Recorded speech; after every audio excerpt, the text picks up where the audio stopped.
And welcome back to the baseline. And today, a fan favorite, as it was in the last couple of videos, top 10, and this time second baseman. And as always, joining me is going to be Craig and Al. And guys, you ready to talk some second baseman?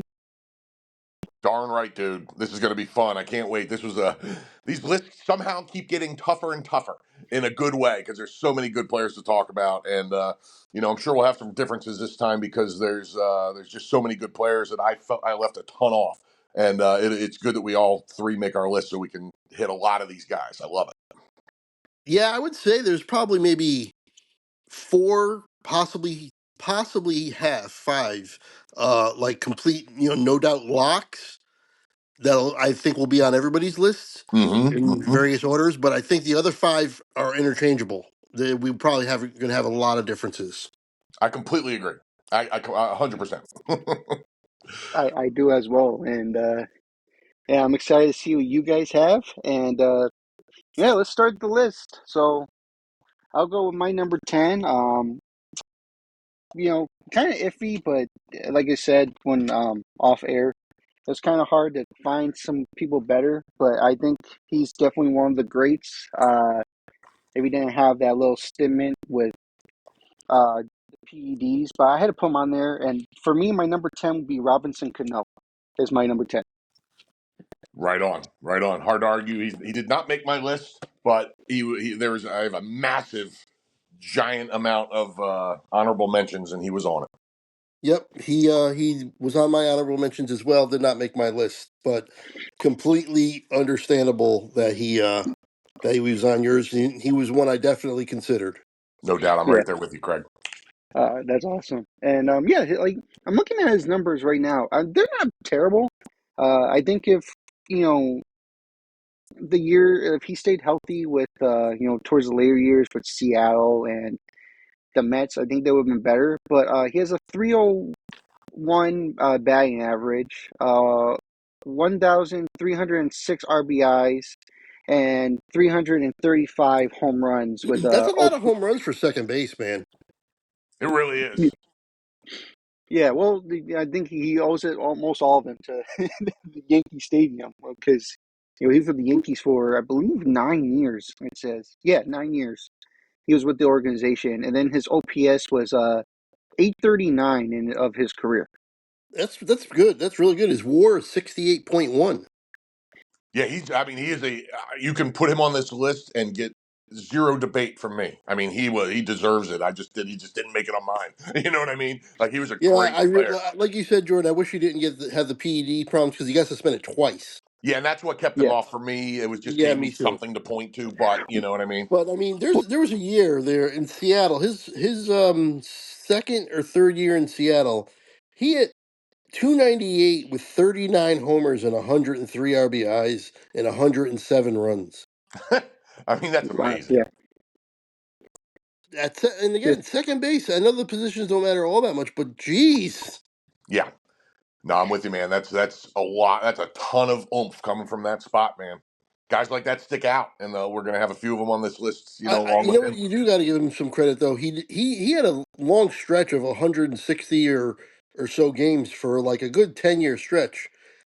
Starting in '07, he played 160, 159, 161, 160, 159, 161, 160, 157, 156, 161, 150. Incredible. yeah. That's um, crazy. That's a hell of a stretch. That's a run, man. Yeah, especially in the modern era, that's an incredible run. So yeah, no, he's every bit worthy of this list for sure. I'm glad Jordan had Although him on. one thing he has no bold faced stats in his entire career. He never led the league in one category ever. That's hard to believe, given the some of the years he had. He has That's one bold, and it is games played in 2009. He played 161 games, and that was the leader in the league. That's it. Nothing. He didn't lead the league in anything else all of his career. that's wild. I never would have guessed that. I would have figured he let in something somewhere along the way. That's fun. Yeah, exactly. Oh, me too. That's yeah, interesting, and then man. and then his career in the postseason, these numbers actually aren't bad as well. In 51 games, he batted 222 with 45 hits, 8 home runs, and 33 RBIs Yeah, yeah, in the postseason. yeah. His OPS was a little low, but overall not bad. Not bad at all. I'll tell you, in 2010, he had 4 homers in the postseason and batted 348 Wow. in 2010 Very Uh, nice. and then here, against oh, Texas, I guess. Well, go ahead. yeah, no, but here's some interesting facts which I didn't know. Uh, when that whole time in '04, before a year before he made his debut, he was actually offered in the A-Rod deal before they settled on Alfonso Soriano. New York didn't want to lose Soriano, so they offered Cano. Really? Yep, and then he was offered 2 more times in '03, and once again during the season uh, in '04, I believe. I didn't write the date, but he was offered to go to Kansas City for Beltran before Beltran hit free agency, and then he was offered another time for Randy Johnson when he was with the Arizona Diamondbacks. Fascinating. Wow. So he was offered a lot, and then of course finished second in Rookie of the Year behind oh, here's a name, a legendary name, Houston Street. Oh, wow. Houston Street. Wow. Wow. Yeah, He was so another one who was supposed to be really good and did not live up to it. Absolutely. yeah, Absolutely. One of He the had and then best names ever, though. Yep. one or two um good games. That's good years. That's about it. Yeah. Yeah. Wow. I haven't thought about Houston yeah. Street in a long Oh, time. That's funny. also he's second in home runs um with 335 in second baseman of all time. Yep. Yeah. Yep. And that's nothing to sneeze at. Like, those are some lofty numbers right there, given all the people we're going to be talking All right, yep. So that's my number 10. Robinson Cano is going to kick off, and whoever wants to go next, take us away. about. Cool. Feel free, Craig. Go right ahead, man. All right, Al. For you, the nickname is the Fordham Flash. Ooh. I'm talking about Frankie Frisch. Oh, he was one of my honorable mentions, so I didn't get to the nickname. That's an awesome one. I love it. um, he had the eighth highest defensive WAR in 1927 of all years, but he had 3 top 3 MVP finishes, 8 World Series appearances, winning 6 of them, Yeah, that's wild. and he was the player manager of the Cardinals in 1934, back when that was a thing. He played in 50 World Series games, 4 champions, and of all the players with 10,000 career plate appearances, only Nellie Fox had fewer strikeouts Oh, than that's Frankie wild. Frisch. In 10,000 plate appearances, he had 272 strikeouts. Wow. That's incredible. That's insane. 10,000 plate appearances and 200. That's 270 strikeouts. That's just a bad year now for Yeah. one year. Yeah, man. I mean that's amazing. That's astonishing. Yep, he had a 71.1 WAR. And yeah, I just wanted to go with him. I definitely was. He barely made it. I was considering some other people, but he got in just at the last second, and I want to bring him up. I want to mention him. He's obviously a Hall of Famer as well, and yeah, just a guy from way back in the 20s, but good, solid numbers. 300 career average, 419 stolen bases. Yeah. Wow, nice. Yeah. And Incredible, yeah, man. a 316 average, 1,500 runs, 1,200 RBIs. Again, at second base at that time, 1,200 RBIs and 1,500 runs. Exactly. Pretty good. He didn't Exactly. hit any homers. He had 105 total homers, but other than that, Which he's right there with anybody. Yeah, and that wasn't bad for his era. He played a little bit in the dead ball and a little bit in the Babe Ruth home run era. So, Yep. but He was known mostly for his great bat speed. Apparently, he had the quickest bat speed in the league. okay, that's awesome. He was the guy I was. He is. I'm trying to make sure I'm right about this before I say. Yeah. He has the highest WAR of anybody that didn't make my top 10. Okay, Highest career makes WAR. sense. And so he was one of my favorite guys that didn't make the list, and I didn't look at the nickname because he wasn't in my top 10. So that's awesome. I love that man. And wasn't he supposed to be a really good defender too? Did you already say that? Yeah. Oh, yeah. Yep. Yeah. Absolutely. His defensive. I guess there's a category called defensive WAR. Which I Yes, you don't. would say yes. Yes, which I don't really know how it works, but his defensive WAR is the eighth highest single season WAR in history. Oh wow, that's okay. I misunderstood when you were saying that. I got you now. That's awesome. Okay, very Highest cool. defensive WAR in history. Yeah. That's awesome, man. That's really cool. Yeah, he's something else. And just to go with your strikeout thing, man, I was looking at it while you were talking about it. The most strikeouts he ever had in a season was 1921 with 28, and he had 687 plate appearances that season. That's awesome. Wow, this is actually this is an interesting stat. I'm on a baseball reference right here. Hmm. Yep. Uh, he didn't ground into a double play until 1933. And he started in 1919, so people know. So from 1919 to 1932, not once grounded into a double play. That's insane. That's one of the best stats I've ever heard to go with that strikeout thing. That's incredible. I'm glad I put him on the list because we got some good stuff on And him. then Yeah, also for 11 straight years, batted 300 or better. Holy shit! good lord. Yeah, Yeah. that's amazing, man. Holy mackerel. Yeah, holy cow, this guy's insane. Yeah, I'm really glad you So put him on the list, man, because that Oh, he's I a am too. That is awesome. completely worthy candidate for sure. Holy moly. so Al, I'm curious, who's your number 10? Okay, so my number 10, and this guy really, this is going to be funny talking about this nickname, but my number 10, um, when I started doing the list, I thought he might be higher. I ended up settling at number 10, but he was one of the best guys I got to see his whole career, and that is Roberto Robbie Alomar. Ah, yes. He is on my list, but he is number. Hold on. I had to go through two pages. He's my number 5 actually. Okay, and I understand that. I totally do. I have no qualm with that at all. But for me, I just put him at 10 just because I was so lost at where to go with so much of this that I ended up leaning on war a lot. So that's just what I did. It's not right or wrong, you know what I mean? But and that's where Robbie fell with the guys that I put on my list. So what a great player. He was Yes. offense and defense. He had it all. I mean, he did the whole thing. You know, his lifetime batting average was exactly 300, OPS 814, 210 home runs. I thought he had a little more pop back, but he still had some years where he put up some big home run numbers. 1,134 RBIs is nothing to sneeze at. 474 steals. We're going to have some big numbers on the second base list in that category, and he's one of them.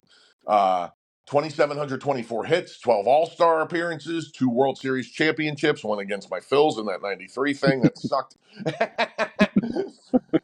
10 Gold Gloves, 4 times Silver Slugger, ALCS MVP in '92, so he brought it in the postseason. He batted 423 with 2 home runs, 4 RBIs, and 5 steals in that ALCS. Um, Third all time in games played at second base, and forever will be known to me, although not an official nickname, as the Spitter. Yes. I present to you Yes. Robbie Alomar. His 1999 was dumb. 323 batting average, 422 on base, 24 homers, 120 RBIs, 138 runs, and 37 stolen bases. How did he not win the MVP? Right. That was '99, you said, Craig? Yeah. Yeah. I'm looking at it. Okay, I got it now. Yes. My God, look at that year. That's incredible. 24 homers, 37 steals, one over 250 combined runs and RBIs, batted 323, over 400 on base.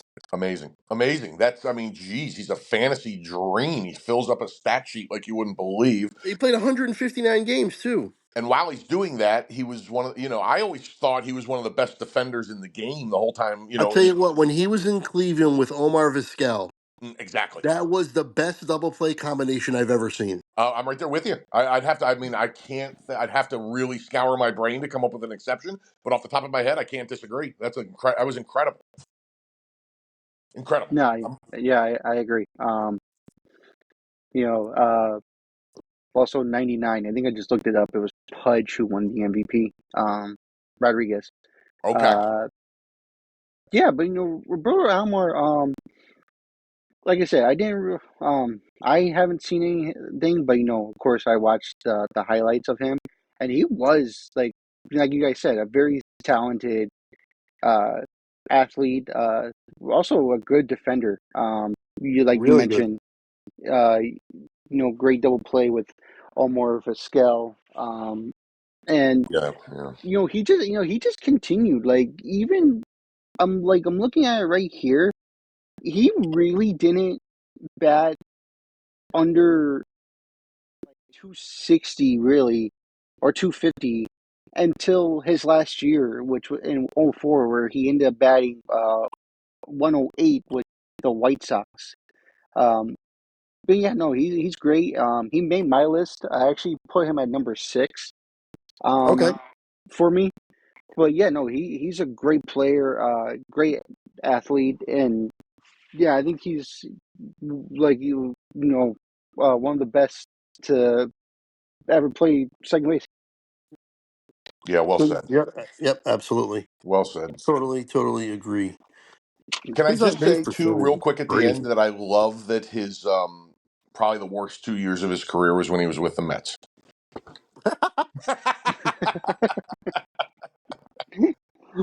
He had a 371 on base percentage. It's not bad No, No, no, for a he was career. he was not one of those 100 point above his batting average guys, but that's solid. That's super solid. 814 OPS 67 WAR. Love it. Yeah, that guy, yeah, one of the best, no doubt about it. It's awesome we all had him on the list. All right, I agree. Jordan, what do you got for number 9? All right. So, well, if any listeners are out there, of course, I did do this, but I ended up actually changing my order here. I messed around with it. Um, I put him at number 9 only because he's still playing, but I think when it's all said and done, he's going down as one of the great second basemen of this generation, and that's gonna be Jose Altuve is my number 9. Okay, I put him on Ah, the list, but he's active, so I didn't put him on. I put him on my honorable mentions. I like Right. to do, I like the guys that are complete. Their career is complete. I thought about putting him on there. It was close, but I hate the bastard so much I couldn't do it. I just hate his friggin' guts. I love. I lead the F Altuve chants at Yankee Stadium whenever he comes up. Whenever I'm there and they play Houston and he comes up, I lead the F Altuve chant. Oh, that's so awesome. And you can't tell me nothing. There's absolutely no doubt in my mind that he had a buzzer on that when he wouldn't let them rip off his jersey. Oh, it's When he hard hit the to home, imagine anything else being true.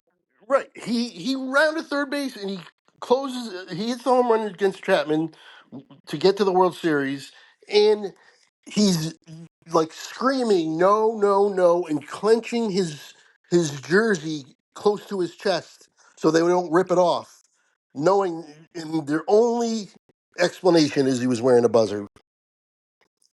It's the only explanation for that, because then he goes in the dugout and comes back out for the interview and he's wearing a t-shirt.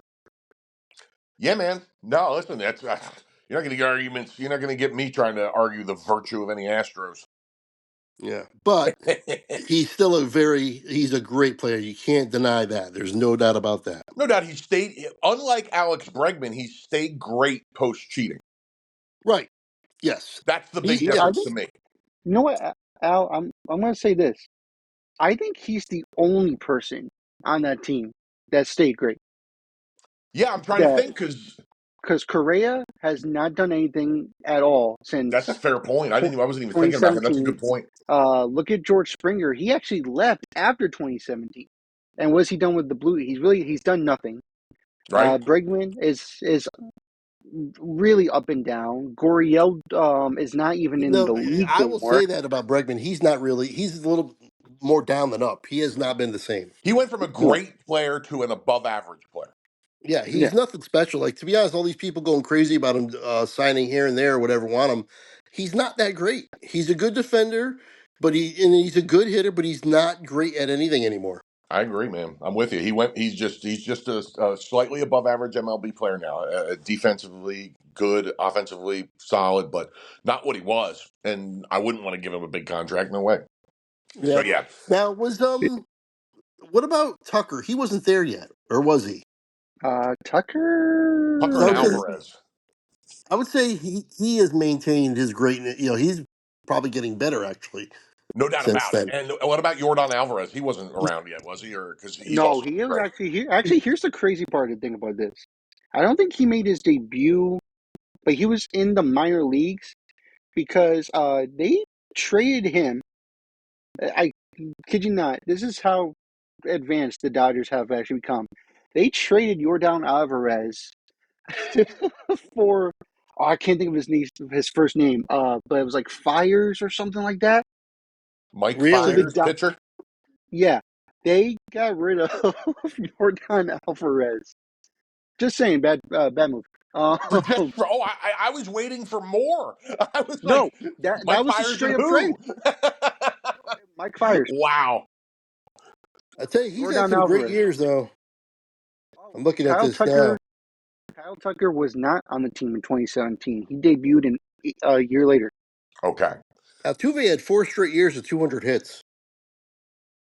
Oh, Altuve's awesome. Yeah, I mean, there's, listen, I do not like anybody that gets caught cheating. Just ask my '04 Eagles about the Patriots. But Yes. um, some of them have gone on to prove that they are great players, and some of them haven't. And Altuve leads the charge of proving he's a great player. So I am all on board with it. I just like Craig. I've just personally, I made the choice to completely eliminate active players, or he would have been on the list. 346. He batted 341, 313, 338, and 346 4 years in a row that he hit 200 straight hits. He's a monster, man. And he's such a little guy. It's so crazy to see him just cracking the ball all over the place. Yep. yep. And here's actually some interesting facts about Altuve. He made his debut in 2011. Actually hit an inside the park home run in uh, his debut. And I don't know if this is true, but I've seen it on multiple different pages. 2011, the last Houston Astro to hit inside the park home run was in 2003, which Wow. kind of amazed Oh, me. And then he broke the hit record in the franchise in a single season in hits with 210. yeah. I mean, Uh, he definitely can hit. That's for sure. No doubt about it, man. No doubt about it. Yeah, he's a fun guy to watch, Much as I don't yep, like the Astros, I always enjoyed watching him. Yep. yep. Except All right. except when he hid the microphone. Yeah, that was clear. I'm with you. I don't know if it was. I think it was a buzz. I think what they were doing is they were buzzing if it was a fastball or something, or if it wasn't a fastball, so you could look for something off speed. It was just a single buzz. Is the apparently what they used. Well, one of my favorite shows of all time is Cheers, and there was an episode where they cheated. Sam cheated in chess while somebody else was in the other room buzzing in his ear, and I think they used the same thing. Yeah. Um. This was after the garbage cans too, of course. You're right, right, yes, post can. Post can. The PC era. Oh man. Oh, I love it, man. But yeah, Jordan, I'm glad somebody had him on the list because he's definitely 100% worth talking about, man. That's cool you did that. Totally agree. Right. All right, All right. Craig, number 9. Yep. Okay, my number 9 and I thought he'd be a lot higher on here, but he got his career robbed a little bit from didn't get to the majors till he was 28 years old, and also uh, served in the military, so he missed some time due to those two things. But I'm talking about the one and only, and he's got to be on this list, Jackie Robinson. Absolutely, man. He is number 5 for me. Jordan, I assume he's on your list. Where do you have him? He is, and I put him number one. Oh, I love it. And listen, you're getting Absolutely worthy. 100%, 100%. Because if he played in the majors for his entire career, didn't have to wait till 28 to debut, and didn't miss 3 years in the army at age 23, 24, and 25, which is ridiculous Yeah. that he missed those years. He would probably be number one as well. And in terms of athleticism and of course impact on the game, he's got to be number one. He stole home 19 times. Insane. Rookie of the year and MVP as well, 63.8 WAR, just everything you want right there. I'm trying to see what is 887 OPS. Yeah, Yeah, I just wish he had a more complete career. He batted 313 with a 410 on base. Jeez, 410 on base. But he only had 200 stolen bases, 141 homers. He 900 runs. Like he all his stats are suppressed because of the late. Everything came later on. No doubt, he's going to have the lowest counting stats of anybody on the list, but he also made the most impact. So you could make a case for him anywhere from 10 to 1, as long as he's on the list, and we all have him. So it's good by me, man. And I like that Jordan has him 1 because the social impact of Jackie Robinson is massive It and can't be overstated. can't be overstated. 100%, yeah, a hundred yeah, percent. and yeah, that's why exactly I put him on because without him, we don't. Not even the players of today, but the players of back then. Like if he didn't come in, Oh, we wouldn't have all the players in the '60s. Where would Hank Aaron have been? And Willie exactly. Mays. And these are guys who have amounted their name into legacy. Like look at Hank Aaron, the who Willie like Mays too. yeah, Willie Yep. Mays. The list goes on and on and on. Satchel And Paige. A yep, million people, man, and it's crazy because we have to, when we've done some of these positions that we've done, we've included some of the Negro League guys, and we have to kind of extrapolate numbers and guess at It's how good they it's were. it's very hard. It's tough, and we know they were great, but you can't quantify it exactly. And post Jackie, you can, and it's just a wonderful thing, and it's just great for social reasons. It's great for a million reasons, and that was one strong man. Yes, he endured more than yep. any player ever. Can't even imagine what it was like going through what he went through. That's the thing too. He went through all the persecution and everything that he went through, and he still was a great player. Great. His Yeah, final season at 37, he had a 4.5 WAR. Yeah, That's excellent. So, yeah. I mean, he was killing it, man. He was killing it. Oh, and if I could throw a couple things at you real quick. 3 nicknames. Now, 2 of these would never happen ever again because things have changed in the world. But one was the Dark Destroyer, and the other was the Colored Comet. Really. Now, how about that? Now, those were meant as complimentary back then. That's how much things have changed. Okay. Yeah, because Uh, they're not now, but I understand. exactly. Exactly. And the other one that is still something you could say in modern times was Jack Jack, which I never Yeah. heard before, but Jack Jack. I kind of like that. Um, and then the crazy story I wanted to tell real quick about Jackie Robinson is he retired when he still could have played another 3 or 4 seasons, according to an article I read by a baseball writer at the time, and according to himself. But he retired to take a job with a coffee company. You ever hear of Chock full of nuts? Do you remember that Yeah, one, Craig? Okay, um, it's still out there. dude, he retired to take a job with Chock full of nuts at $30,000 a year because it was more than he was going to make after being traded to the New York Giants. That's insane. wow. Jackie Robinson retired so he could make more money selling coffee. Isn't that crazy? That That is is crazy. crazy. And he wasn't a low paid for the time. That was just the times. And don't forget, every team retired as number 42. Yeah, it's the only guy in the history of professional sports, I think. Now, who is the last player to wear 42? Because they fathered everyone in who was already wearing 42, and then just once they retired, then they would be retired in that ball club. Who was the last player to wear it after it was retired for Jackie? Man, I No, don't know that. Mariano Rivera. Yes, it was Mariano Rivera. Oh, okay, So okay, the Yankees nice, have 42 retired twice. nice. That's awesome. That's really cool. Yep. And then also in '49 won the MVP, which you know that's awesome to even have, and not just because like there was other guys that deserved it, but it's just like you guys said around that time it was different to you know do that. But like once everyone saw how well he played and how good he was, it really made it an impact on. I was like his career, his life, and also the game of baseball. Yep, Yeah, yep, 100%, 100%. One of the most impactful people in the history of sport. yep. He had a hell of a year that year. Yeah, he really did. I'm looking at it at 47. Wow.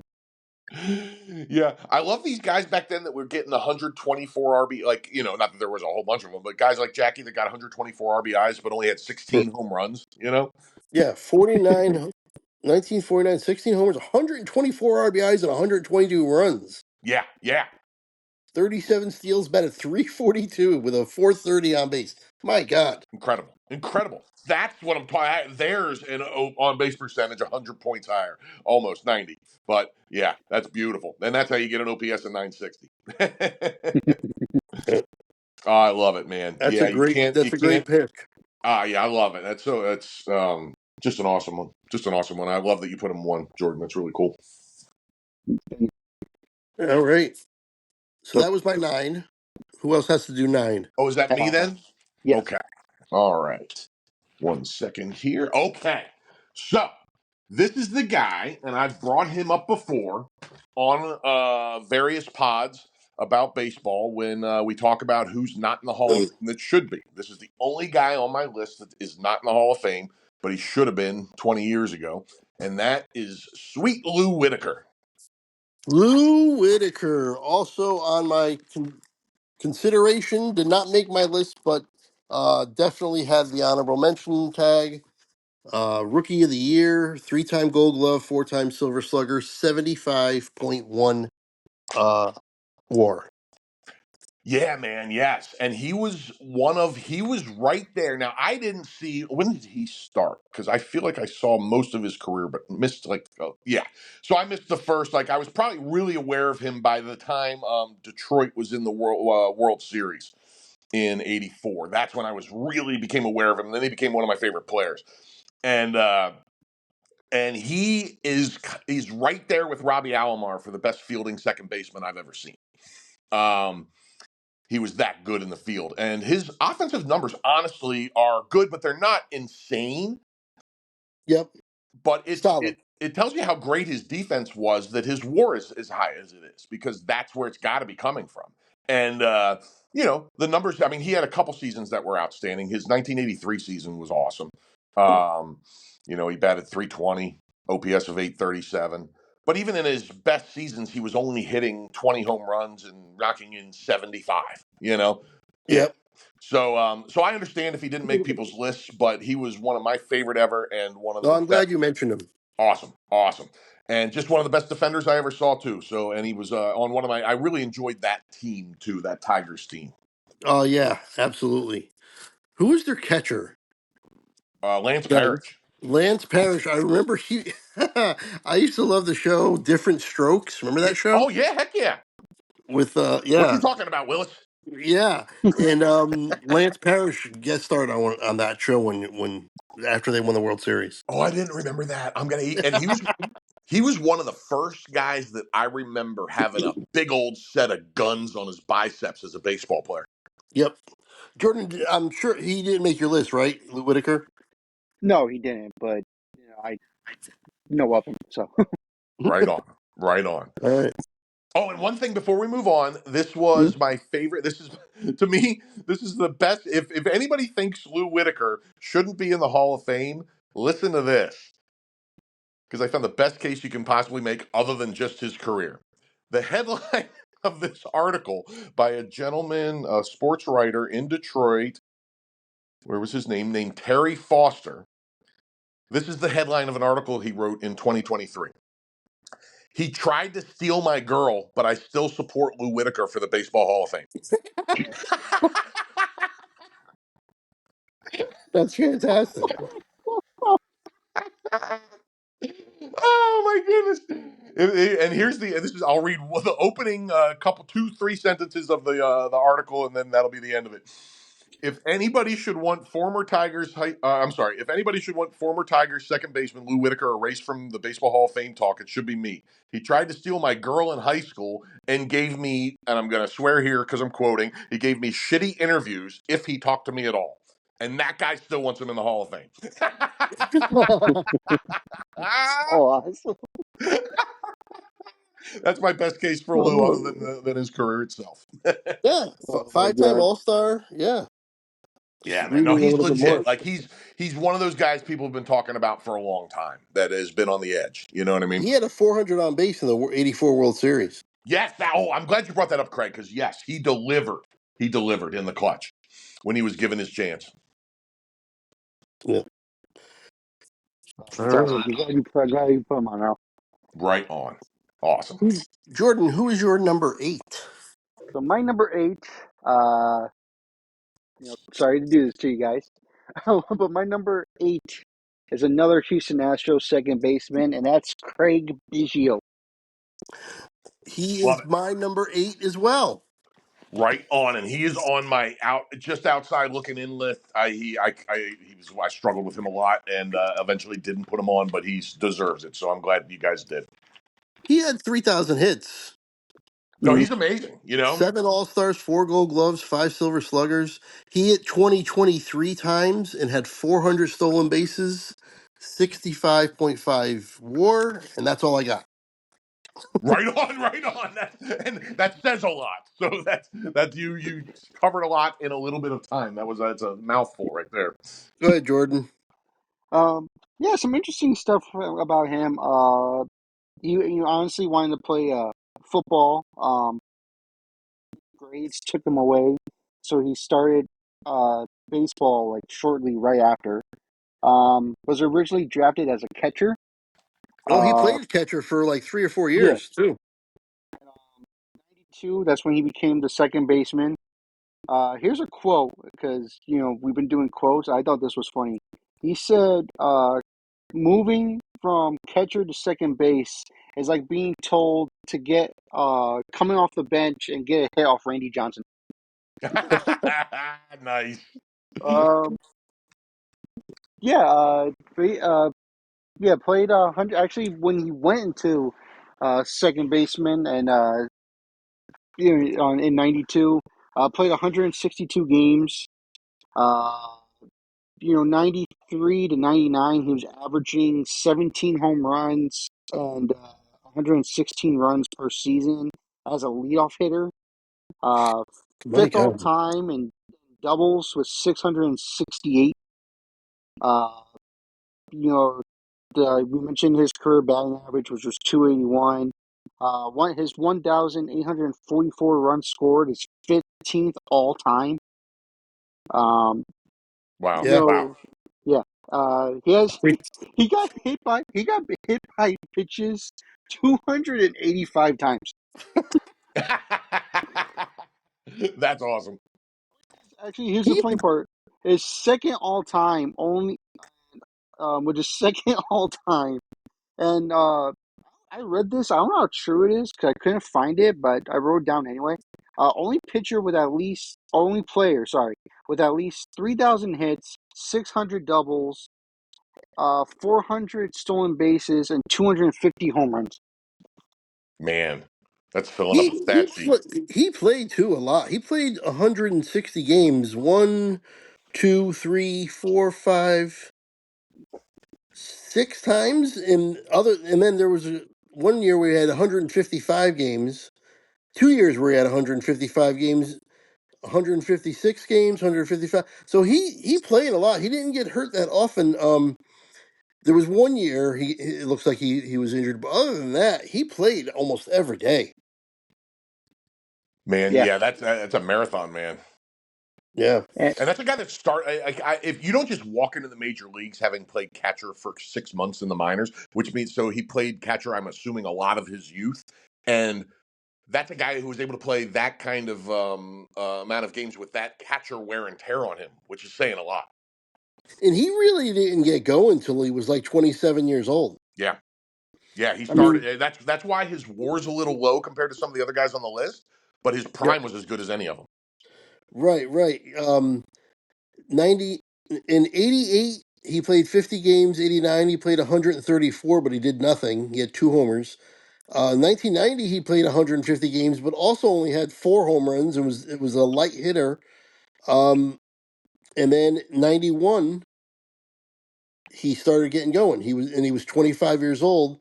Even then, though, he still only had 4 homers. 1992, he played all 162 games and had 6 homers. Mhm. And then 1993, at 27 years old, he hit 21 home runs, and he started really to take off from there. Boom. Yep. yeah. Absolutely. Uh, Absolutely. I And- I yeah. still say that probably one of the best players not to win a world championship, like in 2005. Yeah, on paper, I would have at least thought the Astros would have won that World Series.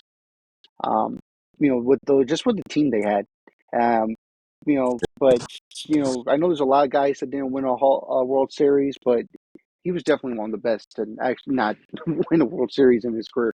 Yeah, he's on that list for sure. And he was part of one of the there's teammate nicknames throughout time, and he was part of one of the coolest ones ever, the Killer Bees. Yep. Oh, yeah. Yep.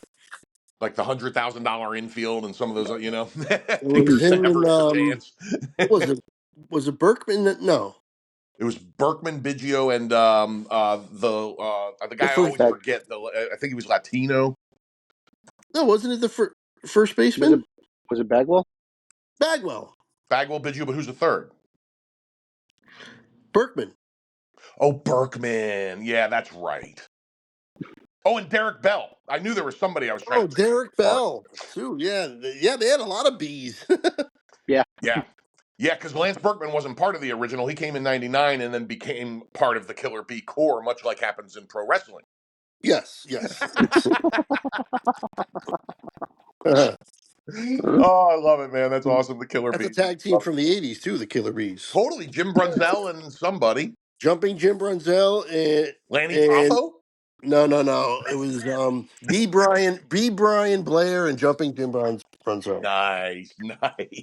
That's awesome. Oh, I Their love it. finisher was a double drop kick. Okay, let's move. It was, but They had a good aerial game. Yeah, they were great. I love it.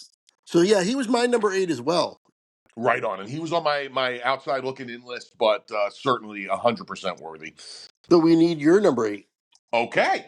Well, we're going to the Wayback Machine here and going to one of my favorite nicknames of this list. And I'll give you the nickname first, the Mechanical Man, because of Oh, the. I know.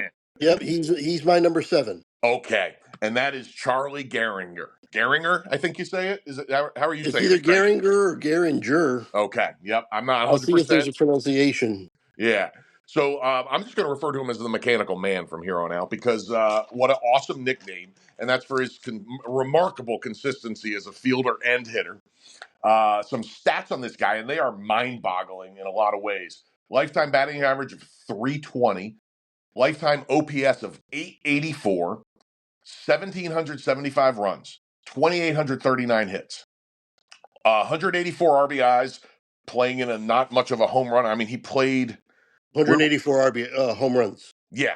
And yeah, he did play when, yeah, so never mind, I take that back. But yes, not an astonishing amount, but great amount of RBIs, 1,427, 181 steals. He was the MVP in 1937, batted 371 that year, 978 OPS, 14 dingers, 96 RBIs, and even stole 11 bases for good measure. But he won the batting title that year. What else do I have? Six-time All-Star. He won the World Series in 1935 with Detroit. And just a model of consistency, man. I mean, look at this guy's batting averages. Like he batted below 300, I think, once between 1927 and 1940. He had 2,800 hits and was top 10 in the MVP 8 times. Yeah, good stat there. Yes, and And the first 6 All-Star games of all time, the first 6, he was the starting second baseman for all 6 of them. that's awesome. In the American League, starting second baseman for the first 6 All-Star games. That's so awesome. Amazing. Yeah, 884 OPS, 84.8 WAR. Yeah, no, I'm number 7 on my list. Right on, man. Yeah, Charlie, the mechanical man. That's insane. That I understand it was only 5 games, but his debut he batted 462. Like, Nice.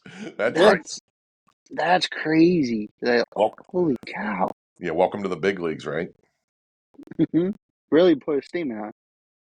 Yeah, in that Yeah, run of from 27 to 39, no, geez, 40, where he didn't only batted under 300 once. The year he didn't, he batted 298. yeah, that's insane. He won the MVP on a different in 37, but I would say his 29 year he should have won. He was better. 1929, he led the league in everything. I mean, Yeah, all Yeah, the stats are bold. yes, He had 339, 27 steals, which led the league. yep. 19 triples led the league. 45 doubles led the league. 215 hits led the league. 131 runs led the league.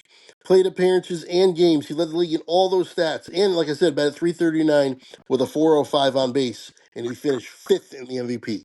Incredible. Yeah, that's something else. Yeah, this was yeah, one of this the. guy's insane. I knew the name, but I honestly didn't know a ton about Charlie Gehringer coming into this. Um, I'll tell I, you what, I have more guys from way back on this list than any other list. same. I've got some other guys about to come up they're all from way back. Oh, there was a massive wayback machine on this one for sure. Yep, absolutely. Cars were rare when a lot of the guys on my list were playing. Yeah. Motorized carriages. Yeah, Oh man, That's what they went. that's right. That's so awesome. I don't think I have that. But So major I'm list. assuming Charlie Gehringer's not on your list? Right on, right on. Oh, well, that was awesome. I love it. Where does, I'm glad he made your list. That was a good. That's a good call. he's a good one, man. Yeah, he's a good one. So that was my number 8. So where does that take us? So Jordan, you that had So leaves 7. us to number 7. Gehringer was my 7, so I'm Okay. out. okay, so Al, I'm with you when you mentioned Lou Whitaker. So I Mm-hmm. believe this guy should be in the Hall of Fame.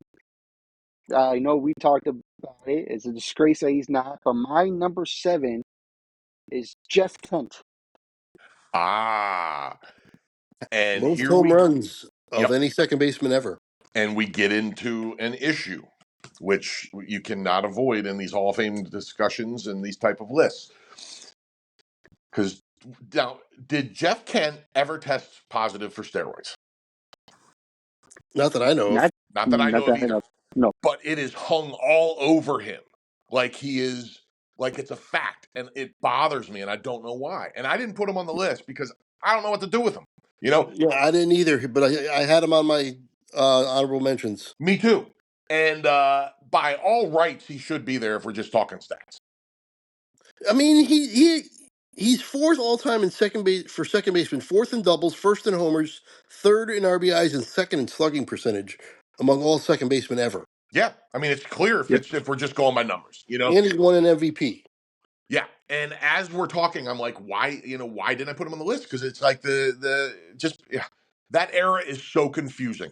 I should have brought it up with Biggio too, frankly, because half his team tested positive for steroids, and Yep. it's funny that he only hit 6 home runs for the first 4 seasons was his highest total, and then hit over 20 for the next 15 years.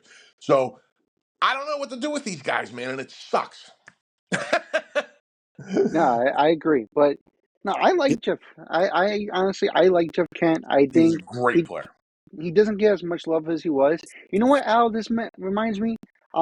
Because we actually now that I'm thinking about it, and we're supposed to, because you said you didn't know what to do with this guy and all that stuff, Mm-hmm. for the Hall of Fame and how come he's not on. It reminds me of what we were talking on the last podcast about Omar Vizquel and how come he's not getting much love either, for the Hall of Fame.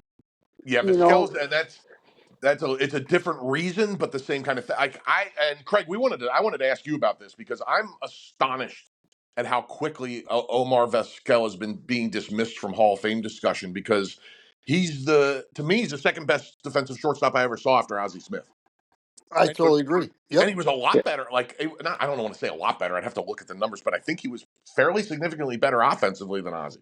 I know he batted 300 a few times. Yeah, he wasn't It- an offensive juggernaut, but he was no, solid. but he He was was solid yes, and he was like the best shortstop in the game for the bulk of his career. So I'm just defensively. Absolutely, totally so agree. yeah. So he got sloughed off.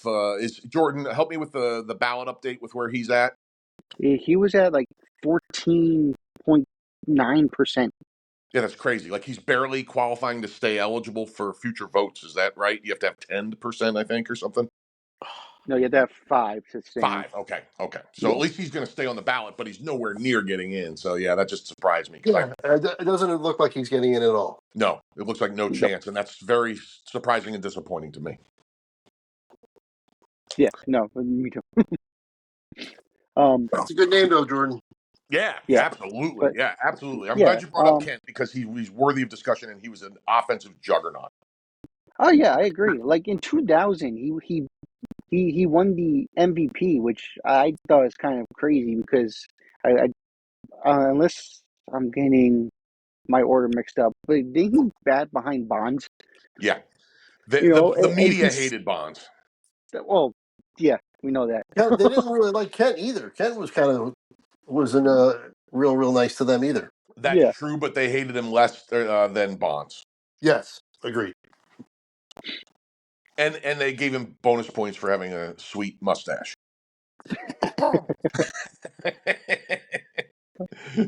As they Yeah, but should. Right. yeah, Yeah, because the but year he won MVP in 2000, Barry Bonds had an OPS of 1.127. He batted 306, 440 on base. He hit 49 home runs and had 106 RBIs. How So did he, to be honest, how did he not win it? because they were looking for reasons to give it to other people because they hated him. Yeah. Right. but even from this, I'm looking at the last couple of years of his career from '98 all the way to 2008. He didn't even bat under 270. Like he was just on a roll. He was batting, let's see, 297, 290, 334, 298, 313, 297, 289, 289, 292, 302, and 280 were his last batting averages of his career. Yeah, he was a monster. The crazy thing about, like, we talk about late primes a couple times during this course of this discussion today. He had a good run with the Mets from age 25 to 28, but he didn't become the Jeff Kent monster until he was 29 years old. And from that point forward, he never hit, well, it's a weird, he hit a lot of home runs, put it that way. He was above 20 the vast majority of the seasons, all but 2 seasons until he was 40 years old. So, I mean, Mm-hmm. that's a late and a monster prime. Yeah. Uh, he came on he came on strong later, but he's Hall of Fame worthy in my opinion and definitely worthy of being on the list. He was just outside mine as well, but definitely I did research on him and yeah, he's He's a good choice. I agree. He gets caught up in that steroid thing, and it's tough to figure out what to do with it. And I'm still not sure I made the right choice not putting him on my list. You know what I mean? So he deserves to be there just as a player for sure. Yep. All right. So that was my number 7. Nice. Okay. Do you have and you didn't have it? We did your 7 right, Craig? Yep. Okay. Well, that brings me then to this has got one of my favorite guys I ever watched play that wasn't a Philly. Although he could have been a Philly, but he was traded when he was still in the minor leagues, along with a 36-year-old Larry Boa to the Cubs for Ivan De Jesus. And if you don't know Ivan De Jesus, I don't blame you. That would be that would be not Ryan Sandberg. Oh yes, definitely on my list as well. He is mine too. I got to see what number he's at. Hold on. Right on, right on. For me, I put him number 5. Okay. Okay, he's my number 6, so he would be next anyway. Oh, we have him 5, 6, and 7. That's great. Yep. 9 Gold Gloves, 10-time All-Star, 7 Silver Sluggers, 68 WAR. Yeah, 795 OPS, almost an 800, 1 MVP, 40 home runs in 1990 Yeah, at that was second the base. year. Yeah.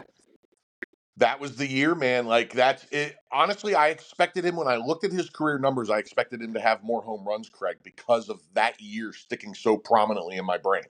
I was a little surprised he didn't reach 300 home runs, although 282 is nothing to sneeze at second base. But I just that season just was so prominent in my brain thinking about him. Another number that stunned me with him.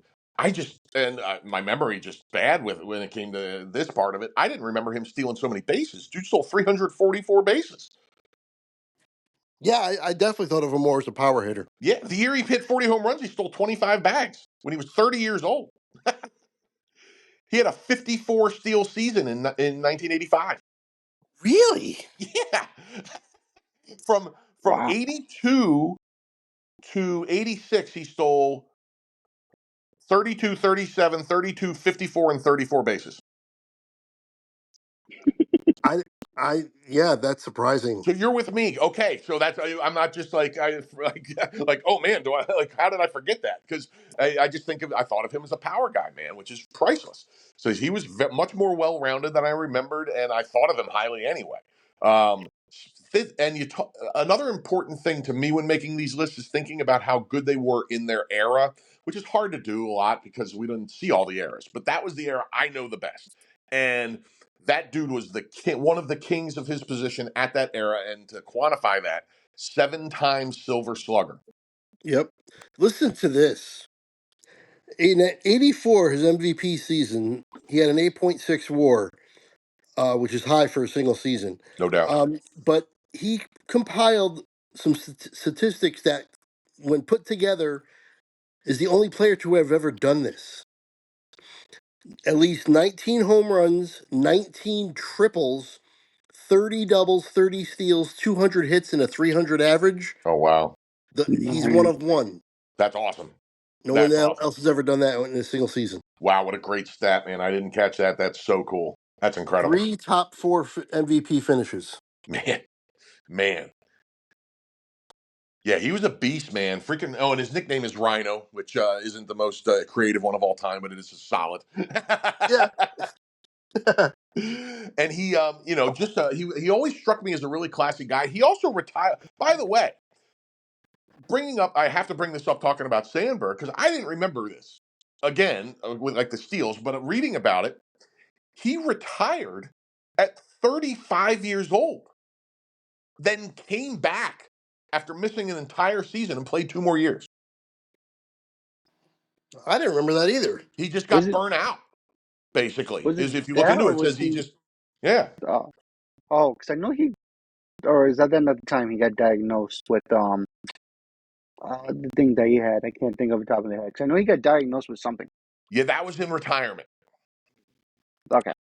But yeah, he just walked right, and it's still like let me find what he did the year before. Well, he didn't have. He was hurt. He was dinged up the year before. That's what. Yeah, and I think it was being sick of being injured. But the year before that, he hit 309. You know what I mean? So it wasn't like he was like he could have accumulated some more stats if he didn't retire that one year. You know, we talk about guys with the WAR. That's a more serious issue. But he also just voluntarily walked for a year, which is interesting. Also, the because now that we're going on with Ryan Sandberg, the one thing that always thinks up to me is that game against the Cardinals, where let me see if I can find it. In the ninth, it was um, he hit a home run to tie the game, and then the game went to extra innings, where the Cardinals in the 10th uh, took the lead against took the lead, and then Ryan Sandberg came to the plate and homered the second time to tie the game. Wow, that sounds like something Rhino would have done. That's awesome. I wonder if he did it off of Eckersley or who he hit the what Cardinal guy he got to. John Tudor. I love it. Joaquin Andujar. Come on, let's go. We're pitching motions, by the way. If you have you ever seen Joaquin Andujar, Jordan? Trying to think. I don't think I did. Look him up next time He's you're a looking up sight to baseball. behold. What was that? He's a sight to behold. Yeah, exactly, exactly. He was fascinating. I love it. Hey, last thing, real quick on my end about Ryan Sandberg. Um, Mhm. being a Cub, excuse me, being a Cub in the era he was a Cub, he did not get to play in the postseason very much. But he got there twice, and man, did this dude deliver. Only played 10 games, but he batted 385, 1.098 OPS, hit a tater, 6 RBIs, stole 3 bases. Yes, you can't blame him for losing. Damn right. Yeah. And that's all I got on him. If anybody else has anything, or we want to move on, whatever you guys want to do. I said my piece. Cool. Yeah, I did as well. I'm trying to see anything. Uh, oh yeah, I don't know if you said it, but he has the most Gold Gloves by any second baseman, which is 9. So that's kind Oh of yeah, that. that's right. He does. He has 9 Yeah. Gold Gloves. I didn't realize that was the most. Yep. Most in by any second baseman. Um, Also, uh, managed a couple Well, wait a years minute. after retirement. Well, okay. I'm sorry. Go ahead. No, I was say he just managed towards the end of his career. I think it was the Phillies ended up managing after Charlie Manuel. Yeah, he was Uh, not a good manager. it, It must have been. It must have been. He retired with the most Gold Gloves by anybody up to that point because Alomar had 10. Yeah, and it might be the National League also, Craig. I was just looking at Oh, that okay. too. oh, yep, nope. No, yeah, it was right. My bad. I Yeah. can't read my own handwriting. No, no worries. That's awesome. Yeah. Welcome to my world. That's awesome. Oh, All just right. if we're that much alike, Jordan, I'm just warning you. You're going to start forgetting everybody's name when you hit 40. Oh, I love it. Awesome.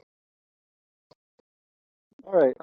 So my number, actually, I'm number 4 because my 6 and 5 were taken. Uh, my 6 was Alomar, and my 5 was Sandberg. So, Yeah, my Okay. 6 was Sandberg. Yeah, I still have a So, 6 out there, and my 5 was taken. So I'll do 6 after you do yours. Or well, no, I'm all set, and so is Jordan.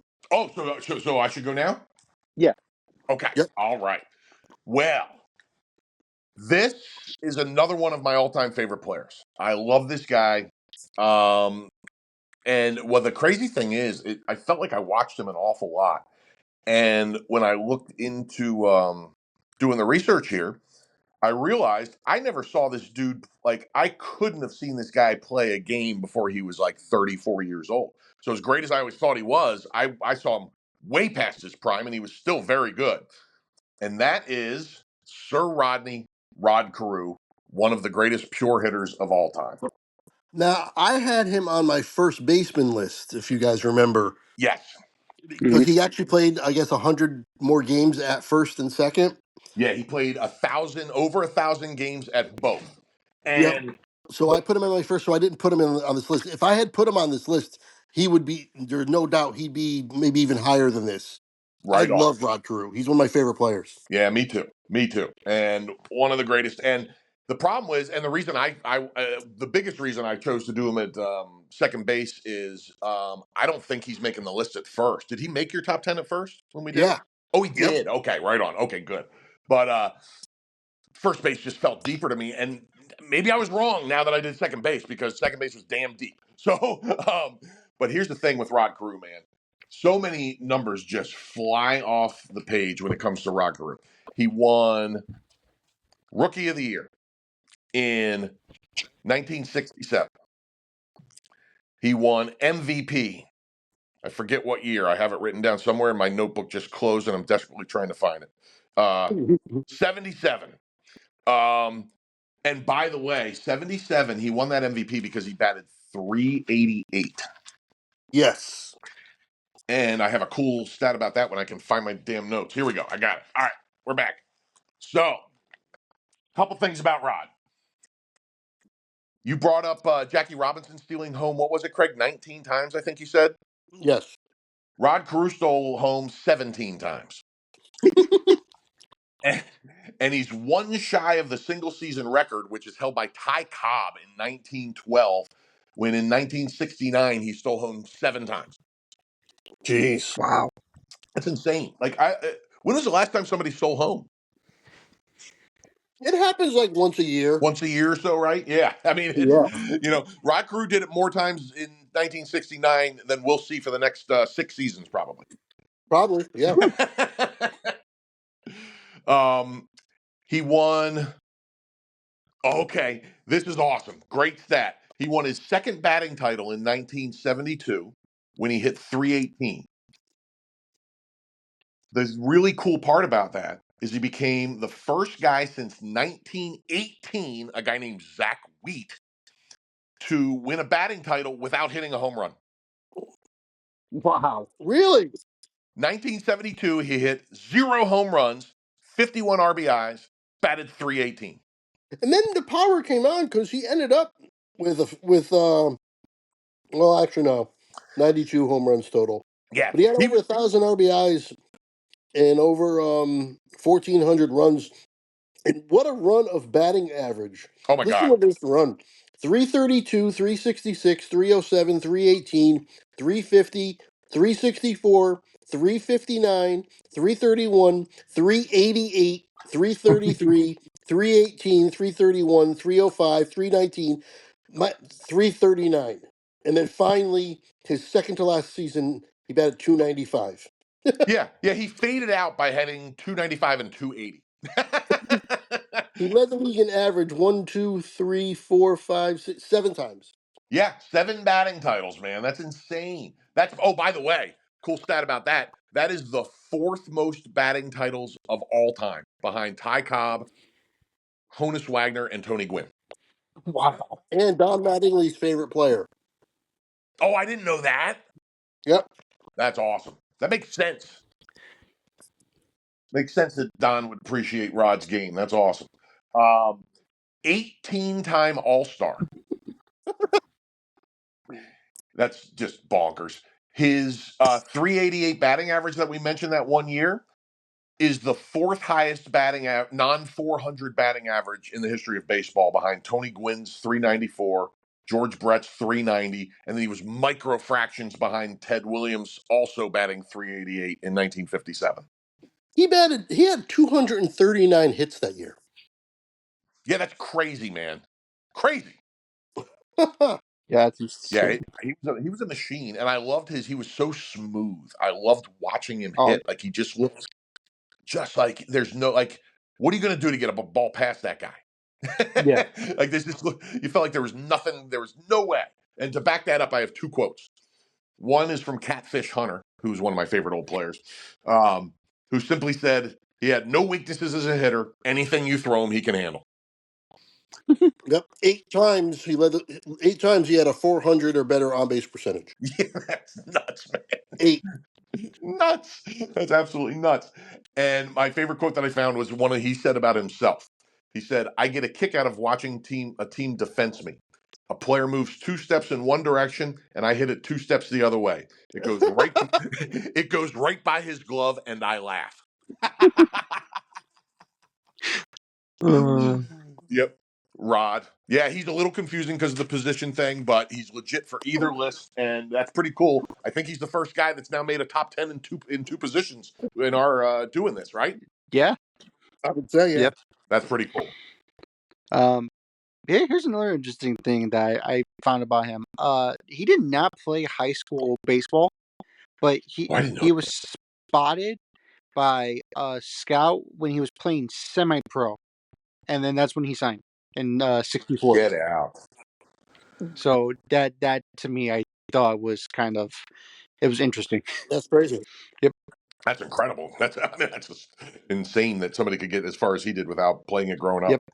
And then because I just realized I didn't, he was on my list, and he was my number 4. Okay. Nice. Love it. Alrighty. All right, so that Al, that was your what, 7 or 6? That was my 6, Okay, yes. so I'm most And I don't have a 5. neither do I. Mine was taken. Mine was Jackie. All right. My 6 was Sandberg. My 5 was Alomar. So I'm good on 6 and 5 as well. Okay, so you guys got a 4 because my 4 was taken. Mine was Carew. I have a, I'm pretty sure I have a 4. Craig, do you? If you want to go first. I have a 4. Okay. Yeah, you go right ahead. All right. This is going way back, and honestly, I've only heard the name, had no idea anything about him, and even hearing the name, it was kind of vague. But my number 4, with a ridiculous WAR of 106.9, Nap LaJoy. Craig, that's my number 4 as well. I love it. And wait till you lay some of these stats. You go ahead and run in here. And then I have some stuff to add on after that. And Jordan, was Nap on your list? He was not on my list. Okay, we went to the His full name Wayback is Machine for Napoleon. Nap. Yeah, Napoleon LaJoy, and his nicknames was Larry or Poli. Was he Polish? I'm not sure on that. He But was French, but I don't know. Yeah, but we'll have to figure that one out sometime. But yeah, because I saw something like that too. That's funny. so he won a triple crown in 1901 with an over 1,000 OPS. His his OPS and WAR are only third behind 2 other guys at second base, Yep. who we haven't mentioned yet. And listen to this is the best stat, and one of the reasons why I want to put him on this list. In 1902, he was traded to Cleveland. In 1903, they changed their name for 1 year to the Cleveland Naps Yep. after Nap LaJoy. Yep. I Who the hell love that. does that? That's Love that. awesome. Isn't that great? And did you know that they were the Cleveland Blues when they started in 1901 and then changed it to the Broncos in '02? And they were the Cleveland Broncos until they were the Naps. I absolutely love it. 3,000 hits for him. OPS of 847, 338 career on base percentage. Triple crown, like I said, great, unbelievable WAR. And yeah, a team changed their name after him. That's awesome. Incredible. Yeah, this was one of my fun ones doing the research on for me too, Craig. He was in the second Hall of Fame class in '37, which tells you how highly he was thought of because they were cramming the best players of all time in those first couple classes. 1,500 runs, 3,243 hits, just insane. Um, he won the Triple Crown in '01, and check this year out. Talk about filling up the stat sheet with black numbers on Baseball Reference, Craig. He had an 8.3 WAR, which led the league. 140, all these things led the league that I'm going to say. 145 runs, 232 hits, 48 doubles, 14 home runs, 125 RBIs, 426 batting average, 463 on base, 643 slugging, 1.106 OPS, and a bunch of stats at the end of the column that I don't know what they mean and I'm not going to read. Wow, That was his Triple Crown year. that's insane. Yeah, and the only reason we're not talking about him as MVP is because they didn't have the award then. Okay, that makes sense. Yeah. And to go along with your nicknames, I found more nicknames for this guy than anybody, Craig. So you mentioned Larry. Absolutely. The reason he was called Larry is because nobody knew how to say his last name, LaJoy. He was also called the Frenchman for obvious reasons, his last name. And then my favorite one is he was also known as the Slugging Cabbie because for a time he worked as a Teamster cabbie while playing baseball.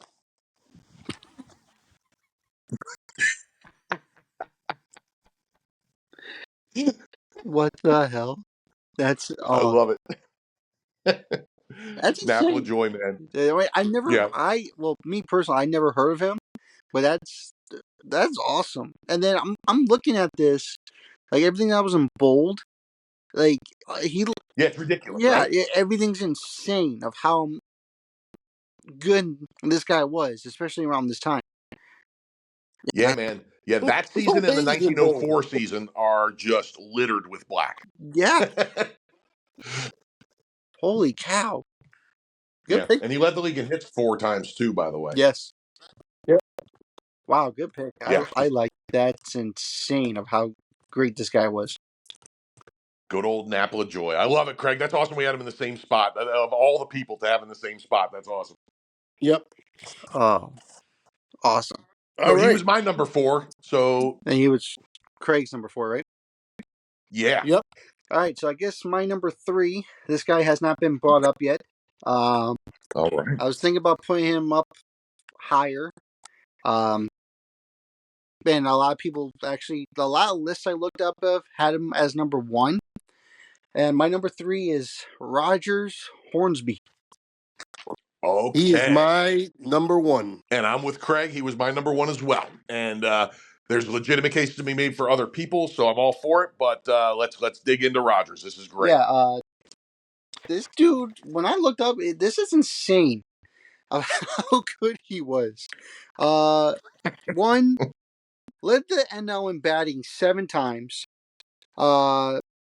Won 7 batting titles, 2 home run titles, won 4 RBI crowns. um, he had like 6 straight years where he just led the league in hitting, which wow. Um, Wow. and then at the time of while he was playing, uh, him and Cobb were the only modern day players to hit 403 times. He actually hit it. Yeah, between 1921 and 1925, that's a 4-year span. Yep. He averaged 402. Yeah. Yeah. Yep. That's insane.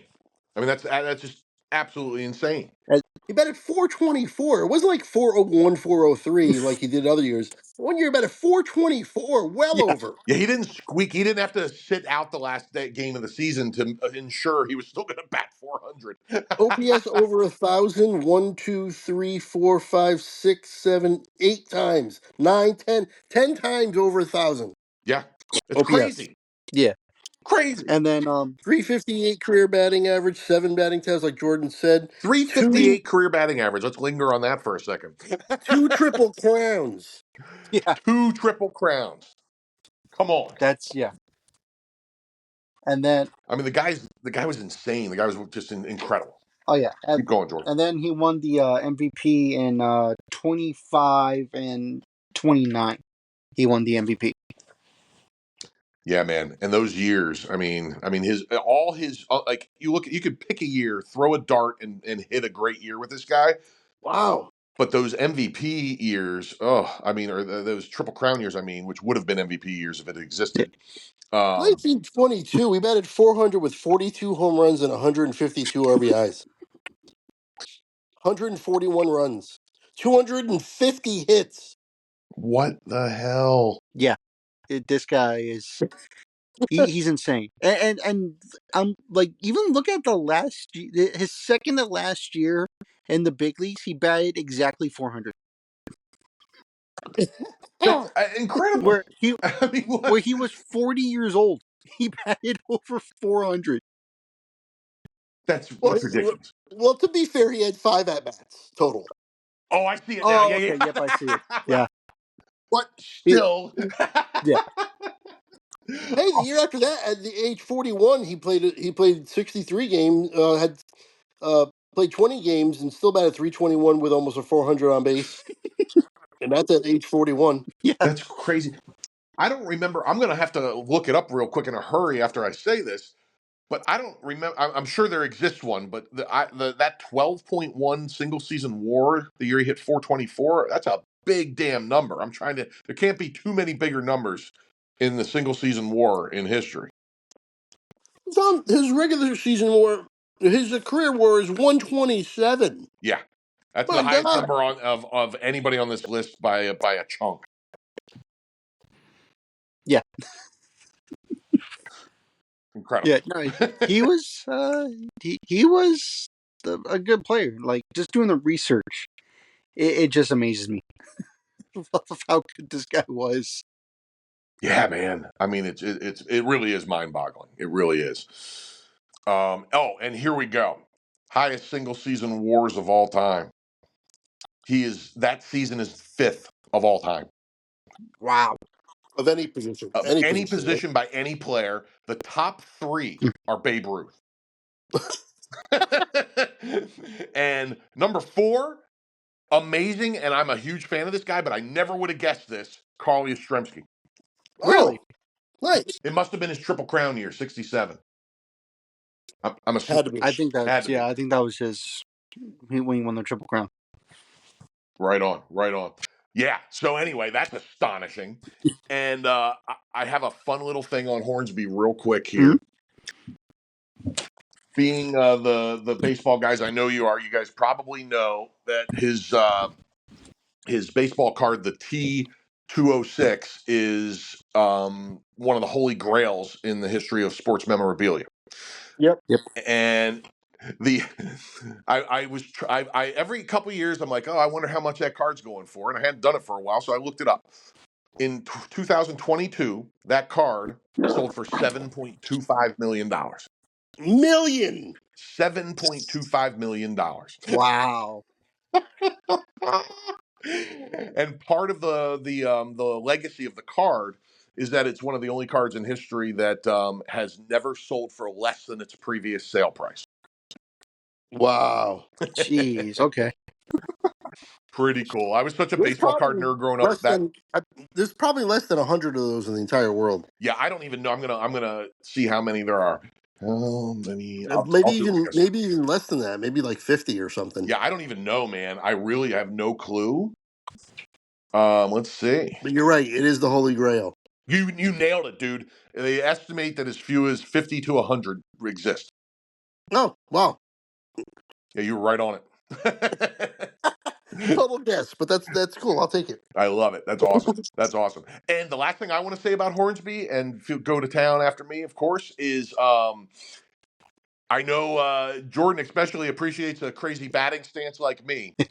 Well, and I don't know. I have to look up to see if you can find him. There is footage. There's footage I of Rogers thought so Hornsby. because I thought I'd seen it before, but I It's got to like go back that and find. green. It's that grainy black and white, really sped up Yeah, where they footage, look but all it's there. yeah, yes, totally, man. I know what you mean. Um, but just on the history of the Cardinals website, the St. Louis Cardinals, it talks about his unusual batting stance. His feet close together, stood deep in the batter's box and far from the plate, making him appear vulnerable to pitches on the outside corner. But he had a way of striding in that closed the distance in a hurry, and was an outstanding opposite field hitter. Obviously, not much got by him, but he No, had an unusual, and he was a big striding into the base or the home plate kind of batter. So interesting character, man, and what a player. Yep. I yep. agree. All right. All right, so Craig, you have a number three. I do. He was considered at number one, and then it ended up number three behind somebody else that I didn't go into this considering as number one, but he was too much to deny. But anyway, my number three is, I'm sure, probably right here with all you guys. I'm sure you guys have him. Joe Morgan. And he is my number 3 as well. And I thought he was going to be either 2 or 1 going into this. And Me too. the same thing happened to me, and we obviously have the same dude, which we'll talk about soon enough. Yes. I love it. Yeah, one of my favorite players of all time. Hey, Jordan, do you have Joe Morgan? Yes, he is my number 2. Nice. Nice. Okay. Well, I mean, 10 All Star games, 819 OPS, 5 Gold Gloves, 2 MVPs back to back, by the way, 392 on base percentage, 689 steals for a WAR of 100.4. Wow. The Incredible. catalyst of the Big Red Machine. Yeah, man. Yep. Absolutely. Absolutely. No, yeah, no, I agree with that. Great player, awesome player. It's very weird that like you look at him and because even when I did my research, I'm like, oh yeah, he played for Houston. I always forget that Yeah. because his legacy is so cemented with the Cincinnati Reds. Well, yeah, because that's when they were winning championships. They were unstoppable. They were called the Big Red Machine for a reason. I mean, he was the guy there. Yeah, and very like very awesome. This was a dude who loved the game as well because even after his career did what stuff with ESPN. I think he was even involved with the Hall of Fame. I think he was like this. Yeah, he was on like the committee of voting people in, I think, or the Veterans Committee, something like Yeah, he that. was like that, Okay. but I think he was also like the assistant to the president or something like that. Something crazy in the Hall of Fame. But yeah, no, great player, great hitter, great defensive. We talked about wacky band stances. He was one of them. Um, The arm pump, baby. yep. Greatest. I used to mimic it when I played Little League Baseball for a little bit until my coach yelled at me.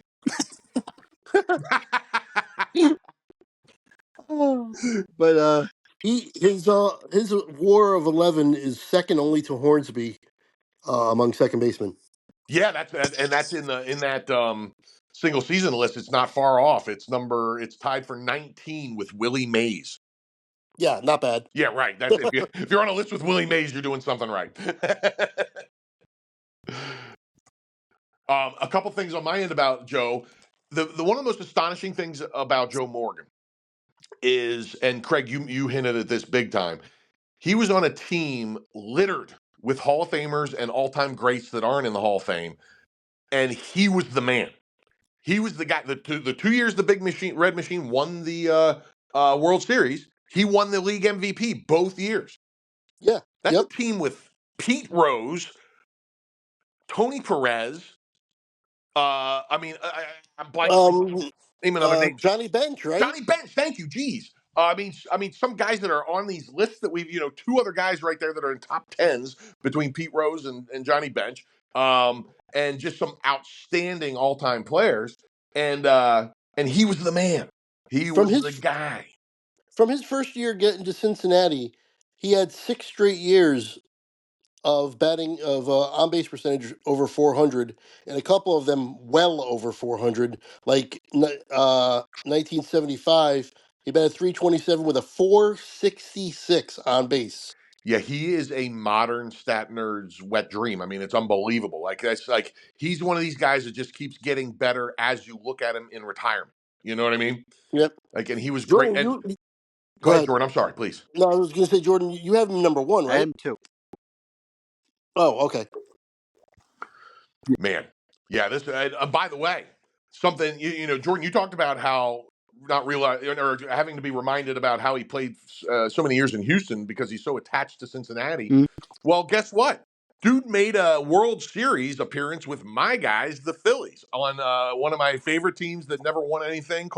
They called them the Wheeze Kids. Did either of you Yeah, guys remember that? 1983 Phillies. Exactly, because it was loaded with old dudes. Yep. And he was, geez, how old was he that season? 39. He was there for, yeah, he was there 39, and he was still a valuable contributor. I mean, his OPS that year was 773. That's better than 60% of the 70% of the players probably in baseball today. So he was still very valuable. And I forgot completely that he ended up playing for Oakland for 1 year before he retired, which Oh was blew wow, my yeah, mind. Yeah. Um, Wow. yeah. So he played for he helped take another team to the World Series that nobody thought. I mean, it was him and Pete Rose, and Pete was like 40 at that point. Mike Schmidt was getting up there. They had all kinds of old dudes, man. I think they had Tony Perez on that team, if I remember right. Yeah, it was like the team was like the age of like Methuselah, all combined. Wow. Yeah, Joe's a deal. Oh, and nicknames: Little General. Yeah, he was 5'7". He was Tony. He was Altuve. yeah. Yeah. He was Altuve. And their games are very similar. Um, he was also the one that I never heard before, and it was just because he was from a town called Walpole. He was Walpole Joe, and also and also the little big man. That makes sense. Yeah, but he was a Worthy. beast, and he played the second most games at second in the history of the game. Yep. Yep. First ballot Hall of Famer, obviously well deserved. Yeah, man. Oh Yep. yeah, Yeah, he's one of those guys that should have been unanimous. One of the like 100 guys that should have been unanimous that wasn't. But that's just how it is. yeah. We don't talk about that. Yeah. I love it. All right. Do you guys still have a number two or I have a number Yes. two. okay? Well, I'm willing to bet it's the same guy. I'm pretty sure, Craig. take it away because I'm all done with my list. So Oh, wow. Okay. Okay. yep. All right. My guy's nickname is Cocky. That's it. That's it. Eddie Collins. Boom. Boom. And this was the biggest surprise of the list for me. I knew his name and Me I knew he too. was great, but Me I too. did not know how great. He has the most games played at second base than anyone. He's the guy. 2,650 games at second base. Incredible. 6 top 10 MVP. I'm sorry, 7 top 6 MVP finishes, 3,300 career hits, 424 career on base. Career on base is 424. And Jeez. second, we were talking about how Rogers Hornsby has the 127.3 WAR, and it's way more than everybody else. Not much, everybody else, but Eddie Collins. Exactly. That's right. His Yep. WAR is 124.4. Yeah, they were Right neck and there. neck. Neck and neck. Yep. And won 3 World Series in 4 years with the A's, Yep. and then won another with the White Sox. Yeah, I mean, we're going way, way, way back, but he deserves to be on this list. He's awesome. I am right there with you, my man. And this was one of the real fun ones to research because, again, I knew Yeah, I the had no name. idea. What was that? I had no idea. Yeah, right there with you. I mean, I knew he was great because he was one of those old baseball reproduction cards that I looked at and I remembered his name, but he wasn't a guy like I was obsessed with and I knew stats and everything. So it was a real eye opener. And man, the more you read about this guy, the more you like him. Um, Yep. he has the most hits he played the most games, like you mentioned. He has the most hits all time at second base, 3,315. You read a lot of great stats. I'm trying to see if there's any that we didn't get. Oh, by the way, the MVPs when he was winning those MVPs, it wasn't really the MVP yet. It was a precursor to the MVP called oh man, I have to find the name again. I thought I wrote it down. The Chalmers Award. Mhm. Wow. The Chalmers Award, which only existed from 1911 to 1914. Guess how many Wow. seasons he had an on base percentage over 400? Oh, good lord. I can't even guess. 17. Jesus 17 Christ, man. years. His on base percentage was over 400. That's ridiculous. I mean, that's absolutely crazy. And he didn't bat under 300. Oh, he batted a couple times. 2, 3. Yeah, he batted under 300 3 times in a 20-something year career. That's bonkers, man. That's bonkers. Yeah, 20, he was. 24 years. He played from 19 to 43. Yeah, yeah, he was.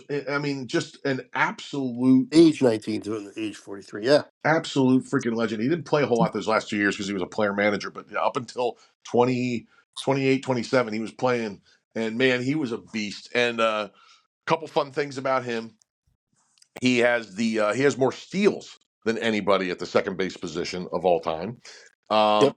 including an 81 steal season in 1910. Yeah, I was looking at that. Yeah, he has 741 steals. Yeah, I mean that's monstrous. I didn't look up where that ranks all time, but it's got to be up there. Um, uh, I'll find it as we're talking about something else eventually. But yeah, some fun stuff about Eddie. He was the sixth player in the history of baseball to become a part of the 3,000 hit club. Pretty cool. He set a record in 1912 with 6 steals in one game that still stands to this day, tied over the years by Carl Crawford, Eric Young, and Otis Nixon. Wow. Really? Yep. But he did that in 1912, and Eric Young is the oldest, or probably Otis Nixon touched the 80s. And it took that long for somebody to tie that record. Yeah, he had it for 60 years. Yep. What else? You mentioned the nickname Cocky. Awesome. One of the more fascinating things, too, is he was on the Black Sox team, but he was not implicated in the scandal and became known as the clean sock. Nice. Nice. He was not part of the scandal. Okay. Yep. And he was also part of the $100,000 infield. That's one of our favorite name things ever. And he was on with another guy on our list on third base, made my list anyway, Home Run Baker and Stuffy McInnes. Also Jack Barry, but I save him for last because the other two have. Just fantastic. I'm looking at his baseball reference page. They don't have all of his caught stealings. No, because in the old days they weren't keeping it. Where I Well, think I said, like by the some, way, like they have it in 1911. He got caught 22 times. Then they don't have it in 13. Then they have it again in 14, 15, and 16. And then they don't have it again in 17, 18, 19, and 20. which is mystifying. And I actually think early on in this, before I caught on to the fact that a lot of times it's just not hasn't been tabulated or the records aren't clear or whatever reason they don't have a number. I think I gave credit to somebody in our very first one of these as having like 70 steals one season without getting caught. And I'm going to retract that now because that probably wasn't the case. It was probably they just didn't tabulate the number. Um, He had a couple that I don't think he'd be able to steal now because he got caught too many times. Like if you got caught 30 times in one season, nowadays they wouldn't let you keep going. Oh, there's no chance. There's no He chance. got caught 30 times 2 years in a row. Yes, yes. Yeah, man. That's Juan Samuel territory. If anybody remembers Yeah. him. In 1 year they got caught 30 times. He only had 46 steals. Yeah, not a great 46 percentage. steals and 30 caught stealing is not good. But the year he's stole 63, he only got caught 22 times, so that's not so bad. Yeah, it's fascinating, man. Yeah, it's funny how things change, because while they probably gave him crap for striking out 41 times in 1910, which was the most he ever did, which is nothing. They probably Yep. didn't care about the fact that he got stolen. They probably didn't love it, but they didn't give him much crap about getting caught 30 times stealing. It's funny how the focus of things changes over time. Right. Because you got back then, you basically had to steal. I mean, there's just everybody stole. Yeah, if you could move it all. Hey, Babe Ruth stole home 10 times. Yeah, which is all you need to know. And I think rumor was he was eating a hot dog one of those times.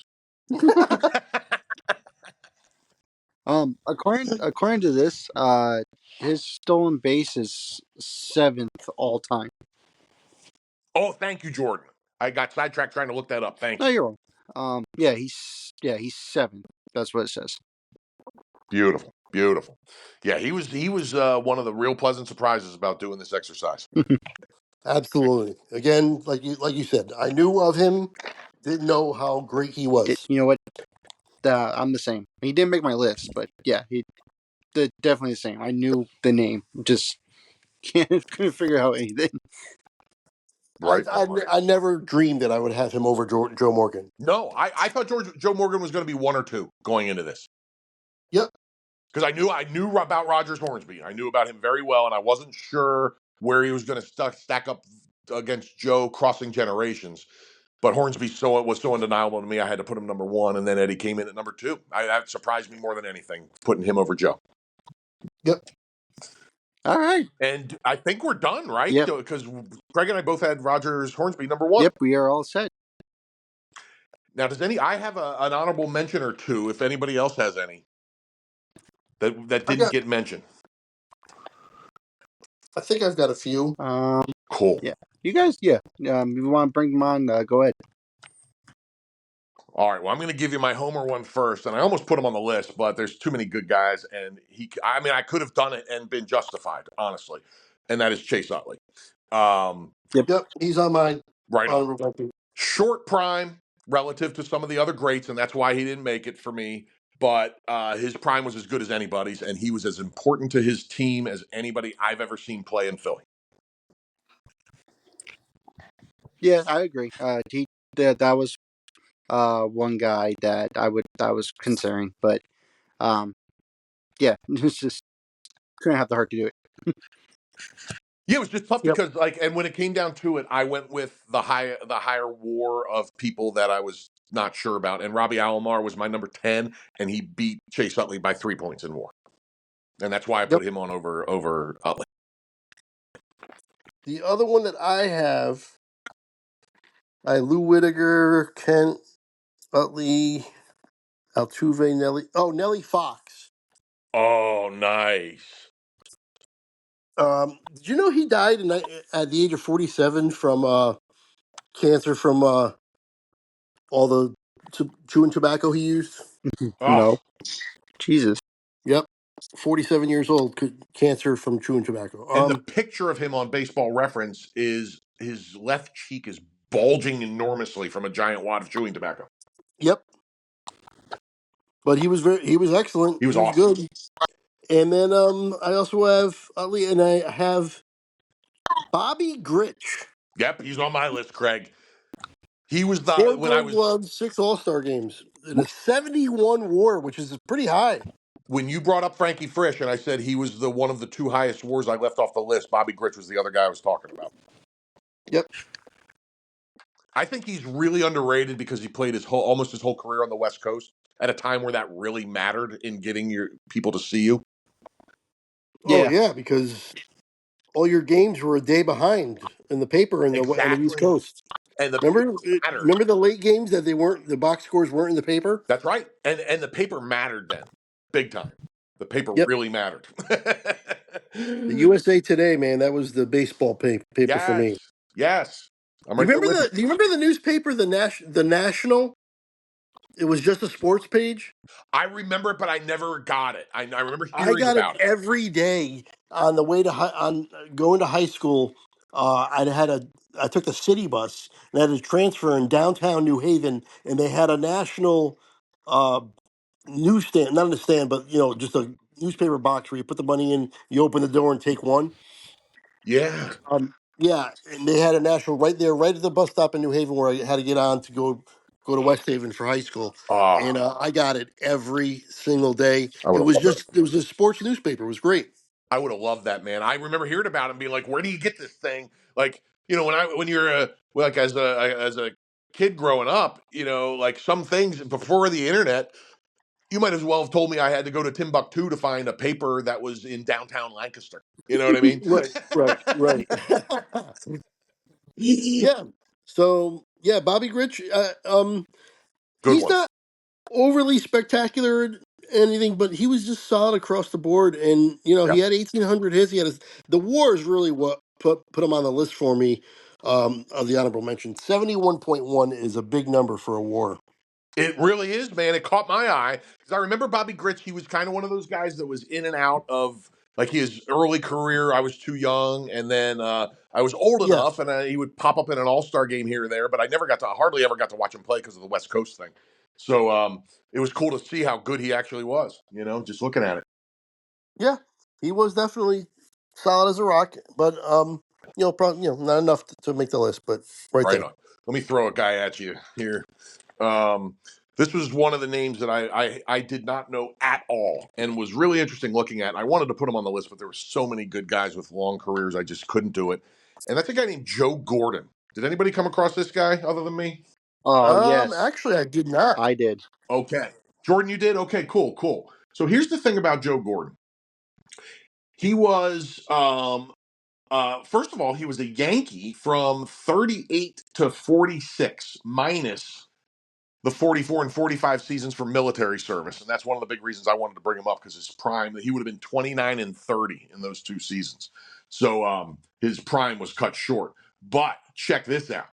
He won the MVP in, where is it? 1942. He was a 9-time All-Star, and the dude only played 11 seasons. Yeah, that's Basically an all-star every year. yep. Yeah, and he won the world. Of course, being in the Yankees in that era, he won 5 World Series. And I can't believe I've never heard of this guy. I thought I knew all the good Yankees, and it just blew my mind that there was somebody out there that I hadn't heard of. It didn't ring a bell when you first said it, but now that you're talking about it a little more, I think I do know of him, but I never didn't come across him on the list. Well, here's why I put him as my honorable mention. He had a career WAR of 55.6, which is low to get on the top 10, but consider that he was averaging, well, his WARs leading up to going into the military, between 39 and 43, his lowest WAR was 5.2. His highest was 7.7. So let's just give him 5.2 for 2 more years, and he's up to Chase Utley, Robbie Alomar territory. Yep.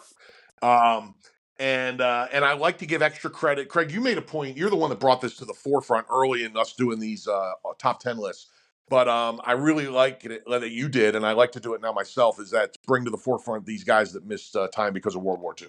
And this is a perfect guy for that. Yep. There's so many people miss prime of their career. Yep. And old Joe Gordon was one of them, man. So I wanted to mention that guy.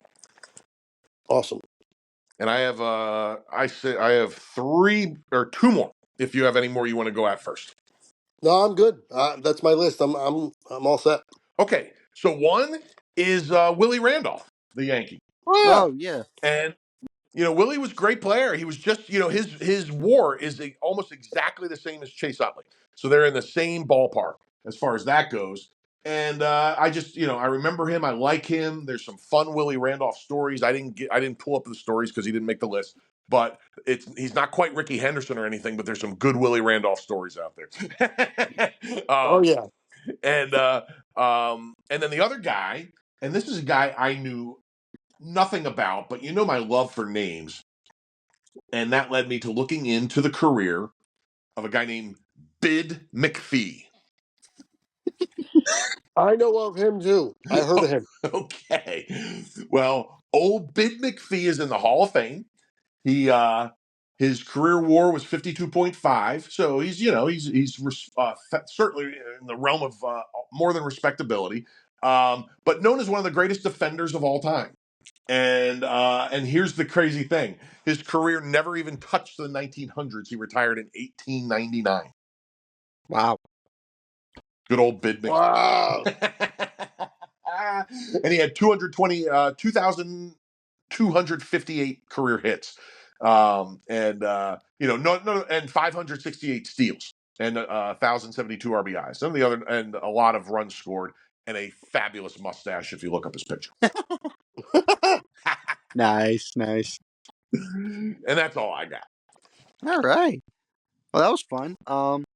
Real quick, do you guys mind talking some moves that happened over the weekend? Because we haven't talked for a while. Real quick. By all means, I'm good. Yep. Okay, so the first one, Astros and Cubs make another trade. They get Ryan Presley for their bullpen. Goes to the Cubs. Good move on their part. We mentioned Kirby Yates goes to the Dodgers, so the Dodgers get another bullpen guy. Yay. Yeah. This one's interesting. Hun Sung Kim goes to the Tampa Bay Rays. that is interesting. Yeah. The Tigers made back-to-back moves. Tommy Canley and Jack Flaherty. So, I mean, those are really, really great pickups by the Tigers. Yeah, man. I mean, they have, the Tigers are in an interesting spot right now, kind of on the rise. And listen, if they get the good Jack Flaherty, it's an outstanding move, but it's a gamble Yeah, because he's been so up and down. do you think they'll be considered one of the best 1-2 punches between him and Skubal? If they, If it's good Flaherty, it will be. But if it's bad Flaherty, it won't be. yep, absolutely, absolutely, And it's because just as likely to be bad as it is good. it is. I mean, it's like it's he's so up and down. Like I don't know what to make of him, man. I really don't, and I But can't. I wouldn't bet on any the good or bad of him going into the season. he's because when he's good, he's very good.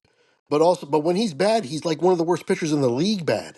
Yeah. Yeah, yeah. And he just fell off the face of the earth there after having just a I don't know, man. Yeah, like here's the case in point. 2019, 2.75 ERA. 2020, 4.91 ERA. Yeah. 2021, 3.22 ERA. 2022, 4.25 ERA. Yeah. 2023, 4.99. So it's not just every other year. So and then he bounced back and had a heck of a year this past year. So what's with the real Jack Flaherty? Please stand up. Yeah, I agree with that. But we'll have to see. I don't know. It has potential, Jordan, for sure. Yeah. If they get the good one, it's really good. Right. Taylor Rogers goes from the Giants to the Reds, so they get a bullpen piece. Yep. Kansas City gets their closer. They signed Carlos Estevez on a 2-year deal. Yeah, man. They got a solidly average closer. Yeah, and Yeah, solid, not right. spectacular. Exactly. He's not going to blow your doors off. He's not going to, he's probably, listen, he came to the Phillies at the tail end of the trade deadline and blew like 5 saves in the last 2 months of the season. So I'm not a big fan. Right. But he put up good numbers for a long time. So obviously the dude can play. Exactly. Another weird one. Max Scherzer goes to the Blue Jays. The Blue Jays are insane. Here's my thing. I was talking to this about my dad, right? Because we'll go on, and we'll get to them in a minute. I don't think they're re-signing Vlad, and I don't think Vlad's gonna go to where we all think he's gonna go. Which you're talking about the Yankees? No, Or where? This is what I'm doing. Where do we think the Yankees? This is where I'm thinking that he's gonna go. Oh, because Vlad said he didn't want to play for New York. That's what I was thinking of. Never mind. Yeah, this is where I think, because we're hearing that the Blue Jays want to re-sign him. I don't know why you won't re-sign him over Bo Bichette. I think Bo Bichette's the better player. Just saying. I don't think he's gonna go to the Mets. I think. We'll get to them in a minute. I think they're not gonna be in a market for him. He's just not. He's not that good. He's young, but that's all he's got to him, really. He's not gonna go to the Yankees. I think the Yankees are just gonna go for other guys, or maybe go within the organization following 2026. I think there's a reason why one team that we don't talk about, and the more I look at the free agents they did, I think they're offered for a big 2026, and that's what I'm circling at. And I'm looking at the Los Angeles Angels. I think will be a sleeper pick for Vlad Jr. Interesting. I can Very see that. So interesting. wait a minute. So you said the only thing he's got going for him is age? Short change in Vlad? He's Blake Snell, but here he's only good in the second half. Oh, I don't know, man. Me personally, I think he's the best hitting first baseman in the he's league. overrated. Who's He's better? overrated Who's better? in all of baseball. All of baseball. I can't think of one first baseman I would rather have than I him. would have Freeman. I would have Harper. I would rather have. Freeman's too old. I would not want him over Vlad. No way. I would rather Even have Harper. Harper. Harper's close. Harper's close. Uh, I'll give you that for sure. I would rather have. I don't. If he's good, I'd rather have a good, healthy Matt Olson over him. Nah, I wouldn't. Matt Olson could bat 230, and Vlad's going to bat 300 every year. Yeah, but I don't know. I don't know. I don't think he's overrated at all. I think he's the best first baseman in baseball. Hitting first baseman. I think I'm right in between you guys. because I don't think he's the best. I would take several people over him. If we're doing one season, I would take Freeman over him too. Um, but he is very good. However, you know, it's a little bit of a Jack Flaherty thing too, because he has 2021 he batted 311, 2024 he batted 323. The 2 seasons in between he batted 274 and 264. So Yep. he has a little bit of Olsen in him. Yep. But I'm more of a fan than Jordan seems to be, and just a little bit less of a fan than you seem to be. But I think he's a very good player, and I think Also, I do think he's going to end up with the Mets too, and then they're going to pay him a I don't. He's going to get paid the highest of any first baseman. I Yeah, but think. is he worth the $400 million? I would say yes. it's an interesting question, man. It's an interesting question. He's less a sure thing than anybody else that has gotten those kind of contracts so far. Yeah. Well, I don't know. That's for that's for a future podcast right now. And by That's the going to be a way, fun one, man. That's going to be a that is real another one. fun one. That is a fun one. But you also said another thing I have a contention with is that you said they should definitely give a contract to Bo Bichette before they give one to him. That's insane. They literally have Bo gone. Bichette is hot They garbage. I hate Bo Bichette is not good. Talk about overrated, ah, in my opinion. In my yeah. I opinion, don't know. Well, he did have a really bad year this year. Well, He was hurt, he's had a couple. but He's had a prior to couple. that, oh, yeah, that we'll get to that. We'll get that to a later time. Uh, um, I don't know. Cause that's a fun one. I yeah. like it. You guys Well, I are know. going back and forth on Blue Jays. I Well, like this. I would talk, but I know we're short on time. Because for, but yeah, no. I don't know. We'll figure out a podcast to do that one. I love it. I love it. Ryan Brazier. Wow, this is shocking. The Dodgers get rid of a guy. Ryan Brazier to the Cubs. That's awesome. Um, let's see. Pete Alonso goes back to the Mets on a 2-year deal. I think. Yeah, that wasn't super surprising. Yeah, but 2-year deal. I mean, I don't Yeah, know. I It mean, makes geez. at least the first 3 guys in the Mets lineup better than it was. But I don't know. I gotta see what Pete does in order to compare to last year. Yeah, the Yeah, polar bear. He's going to strike out 200 times and hit 30 to 40 home runs. You know. Right. yeah. I don't know where he's going to bat. I would assume he's going to bat fourth. Actually, I would put him third because I think it's going to go. I mean, I don't know, obviously, but if I was making that lineup, he would bat fourth the because I would go um the shortstop Yep. with Lindor. Yep. Then I would go Soto. Soto, and then I would go Vientos, and then Pete. Yeah, that seems reasonable to me. And it's a lot of strikeouts to put in the 3 hole, so maybe I would do that too. I don't know. yeah. That's an interesting one. But the polar bear is funny that the first 5 letters of his nickname work right into the word polarizing. Because there's a lot of mixed opinions on the polar Yeah. bear.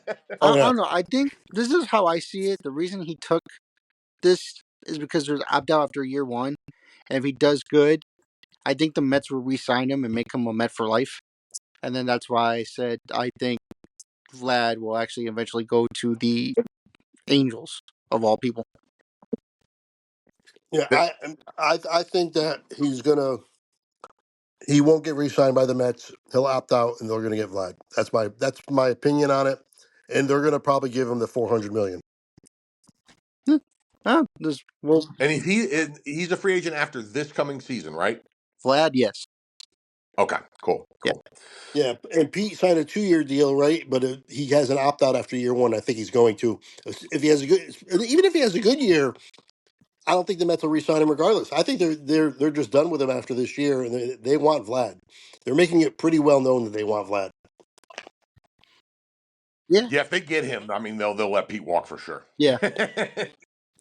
And then 2 minor moves. The Pirates signed Tommy Pham, And then Yoan Moncada signed with the Angels, and it was already proven that Anthony Rendon will no longer be the starting third baseman for the Angels.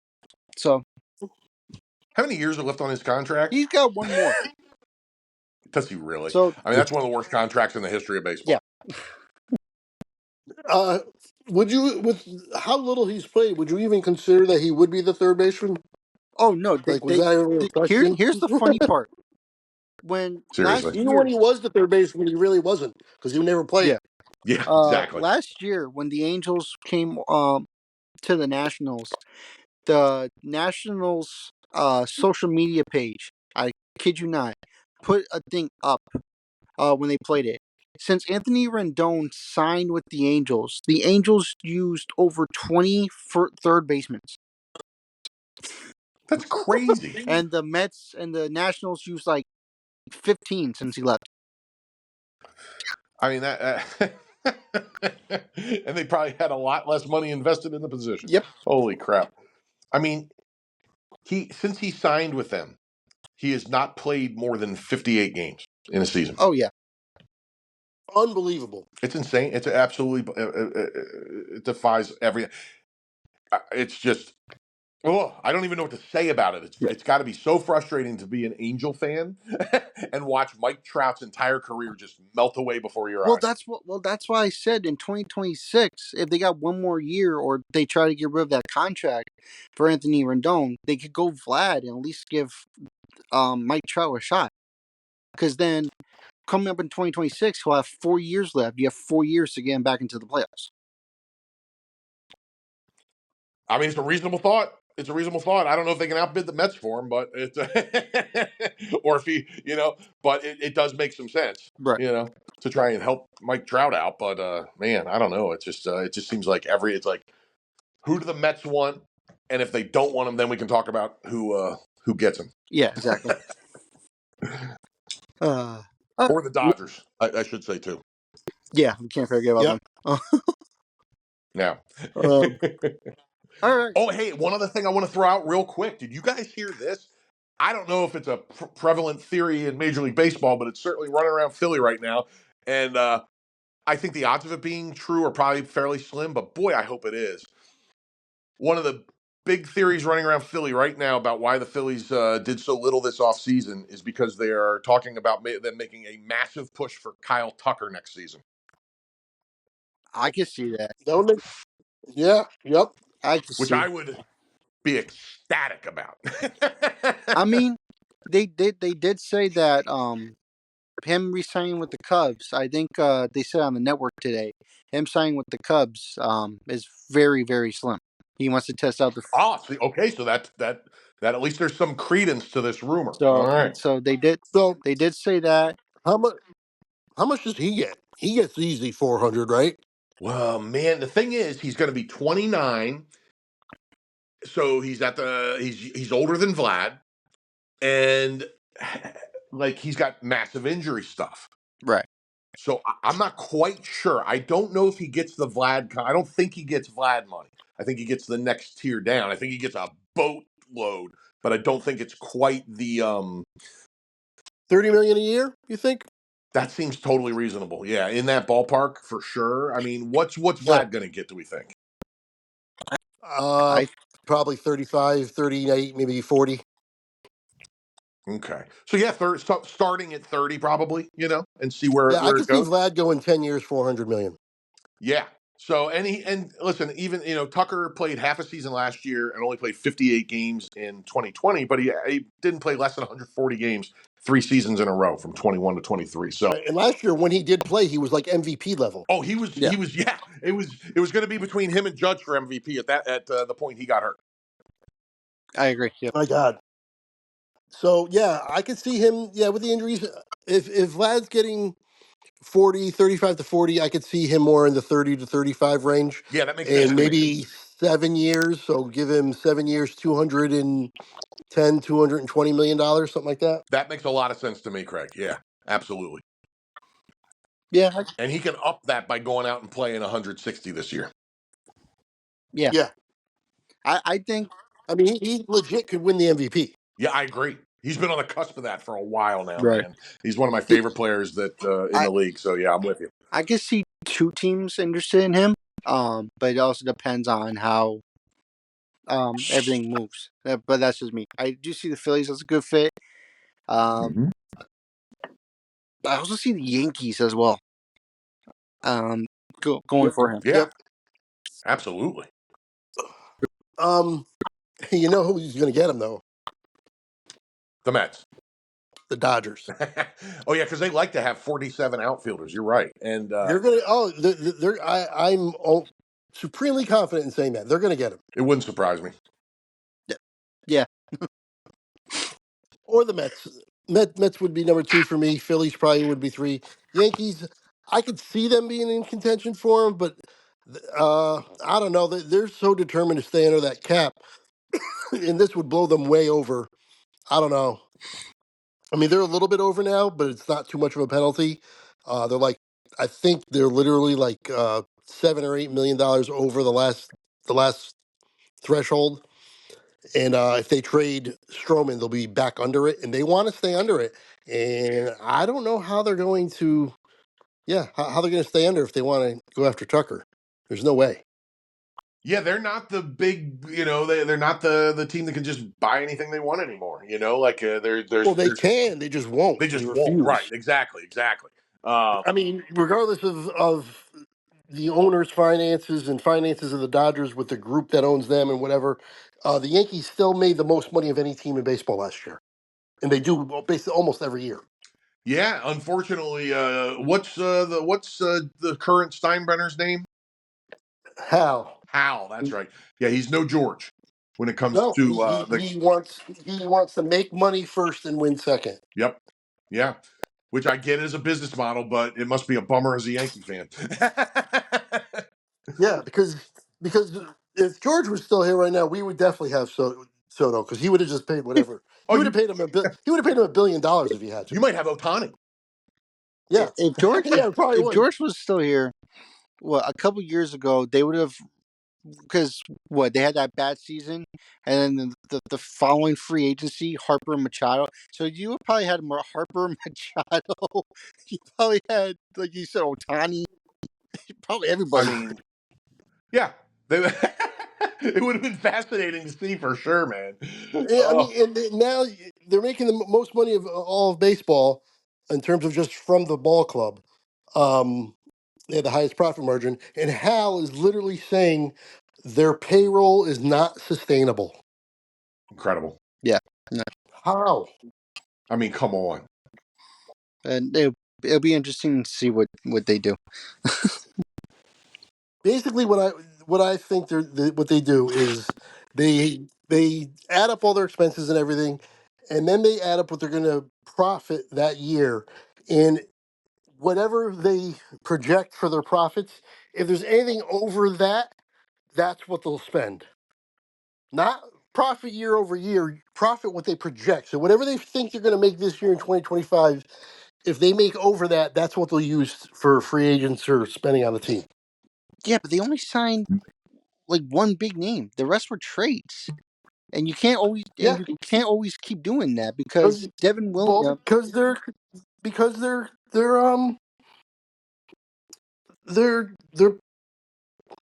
salaries are too high. Right, but I They, mean, you, they can't sign anybody. like in 26, after 25 season, you're gonna make Devin Williams walk. That would piss a lot of people off. Uh, um, Well, he's still there right now, so they can kind of he can be baked into the contract, into next year. right, but we'll have to see. Like, there's a lot of thinking to do. Um, there's a lot of things with a lot of clubs that I could think about, but yeah, Yeah, they just won't do it, man. So their salaries are just too much, and they're not going under. They refuse. He absolutely refuses to go over that last tax, and they're right on the edge of it right now. yeah, yeah. That tax So changes things for sure. No Yeah, doubt no, about it it. does. Well, everybody's double. When you go over the last threshold, whatever you go over is double. Yeah, So you're if you buying. sign somebody to a $40 million contract, it's literally $80 million a year.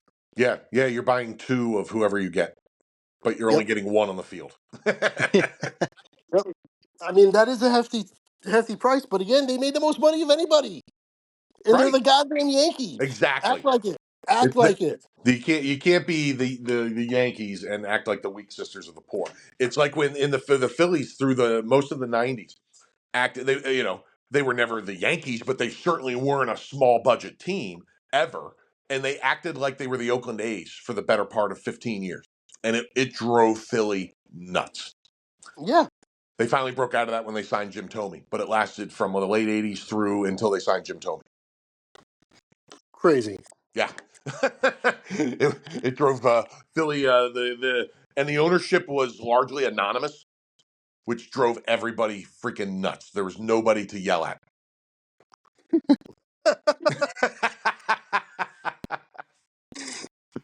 Uh, all right. Well, that's gonna do it for here. Thank you guys for joining me. It was a lot of fun. Uh, Great list of second baseman. And next up, I'm thinking left fielders. Okay. Now, how? Okay, wait. Now, let me ask you this: when we're looking at outfielders, we're doing specifically left fielders because this can get hairy. Uh, I would say yeah. I would say yeah. Like guys who played more. Like that's how I did my list. Like guys who like were specifically in left field. That's how I did. Okay, so if you have a guy that played 1,000 games in the outfield and 400 of them were at left, you go left field, that kind of thing. Yeah, kind of. Yeah. Okay, cool, So cool. we are doing that. We're doing the individual outfield positions. Yeah, that's how I was gonna do. I was gonna do like left field and then Uh, center right. Or did you want to just do outfield in general? Well, my thought to throw it out there, and you guys, I'm cool with whatever you want to do, and it's your thing, Jordan. So whatever you decide is cool with me. I was thinking just 30 outfielders yeah, I was thinking, yeah, just outfielders or a because I certain can't. number of outfielders. I It doesn't have to be distinguishing 30. between left, center, and right is going to be tough. But we can do it that way if you want to, because you can. If I don't know, I haven't figured out where to find it on Baseball Reference. It's the only thing I can't find easily on Baseball Reference. But you can find games played really easily on at position on MLB.com. So it Right. can be Well, done. It's yeah. So whatever you want to do, Jordan will do. Yep, I'm down with whatever you decide, man. Yeah, I don't know. I was gonna do uh just left fielders, but I mean we could do it the other way if you guys want. Like Let me, do what, like the top 10 of best outfielders? Well, I was thinking we should go more than that and go the top like 20. yeah, because I don't want to. We'll end up cutting off a lot of people because we would have 30 outfielders if we did all the positions, but that seems like a giant number. So maybe 20 is the number. Yeah, I don't know. Whatever you guys think, man. I'm Okay, down. so I would do either top 10 of each individual position, and then we'd have 30 outfielders, or the top 20 of all outfielders. Yep, I'm cool with either one of them. That's perfect. Either one, Jordan. Whatever you prefer, my man. okay, you know what? Yeah, let's do that. Let's do top 20 of all three outfield positions. I like that. I Okay. actually, now that I'm saying that out loud, I like that better. Okay, great. Let's do it. Sounds I'm good. in. Okay. Top Yeah, so we'll do that. 20 Top outfield. 20 of outfielders, all three positions. Uh, will come up next. We'll probably have to take a lot more than a couple weeks for that because we'll have to do a lot of research. Fair We'll, point. we'll see you in 2026. How's that? No. Yeah. That's awesome. But then a whole other batch of people will retire and we'll have to redo the list. Yep. Yes, yeah. So you know what? Yeah, let's do that. We'll do top 20 outfielders, just all three, and we'll make our list, do our research, and we'll come in and do one big podcast on that. I Okay. love it. All right, count me in. That sounds great. Awesome. Sounds good. All right. All right. All right. So thank you guys once again for joining me. It was a lot of fun. I appreciate you guys coming on. And yeah, thank you guys so much. Thank you, Jordan. Thank. It's always a pleasure. This is so much fun to do. Always love talking baseball with you and Craig. Yep. Absolutely. Yeah. Thanks for having us. And yeah. Always fun, always a blast, and really fun going back and doing the research. Really, to be honest, finding guys like Eddie Collins this time around. Totally, man. Total, 100%. I'm right there with you. So, All right. Well, then, also before we do sign off, check out Craig and Al's podcast, Perks Recap Pod. When they do football, I know they just dropped up their what you did predictions for the Super Bowl. Yep. yes, we did. We did. That one is out on YouTube already, and Spotify, wherever you find your podcasts. And yeah, we have a whole Super Bowl episode. And by the way, we were inspired by you, Jordan. To be Oh, honest, Yep. we started doing top 10 at certain positions for football. oh, awesome! So, We did the top 10 wide receivers with our Super Bowl predictions because it was a shorter show, so we threw that in there as well. And then next week we're going to do quarterbacks and running backs top 10. Yep. And tight ends will get in there eventually, too. We'll get those four things. And like Craig said, it was definitely and clearly inspired by doing this with you. So thank you. oh, you guys are welcome. Yep. That's awesome. So yeah, so go check them out if you're a big football fan. Go check them out. Always fun. And you guys got anything else to add? I'm good, my man. Thank you again. I'm all set. All right. Well, other than that, we're gonna sign off, and I will see you all in the next one.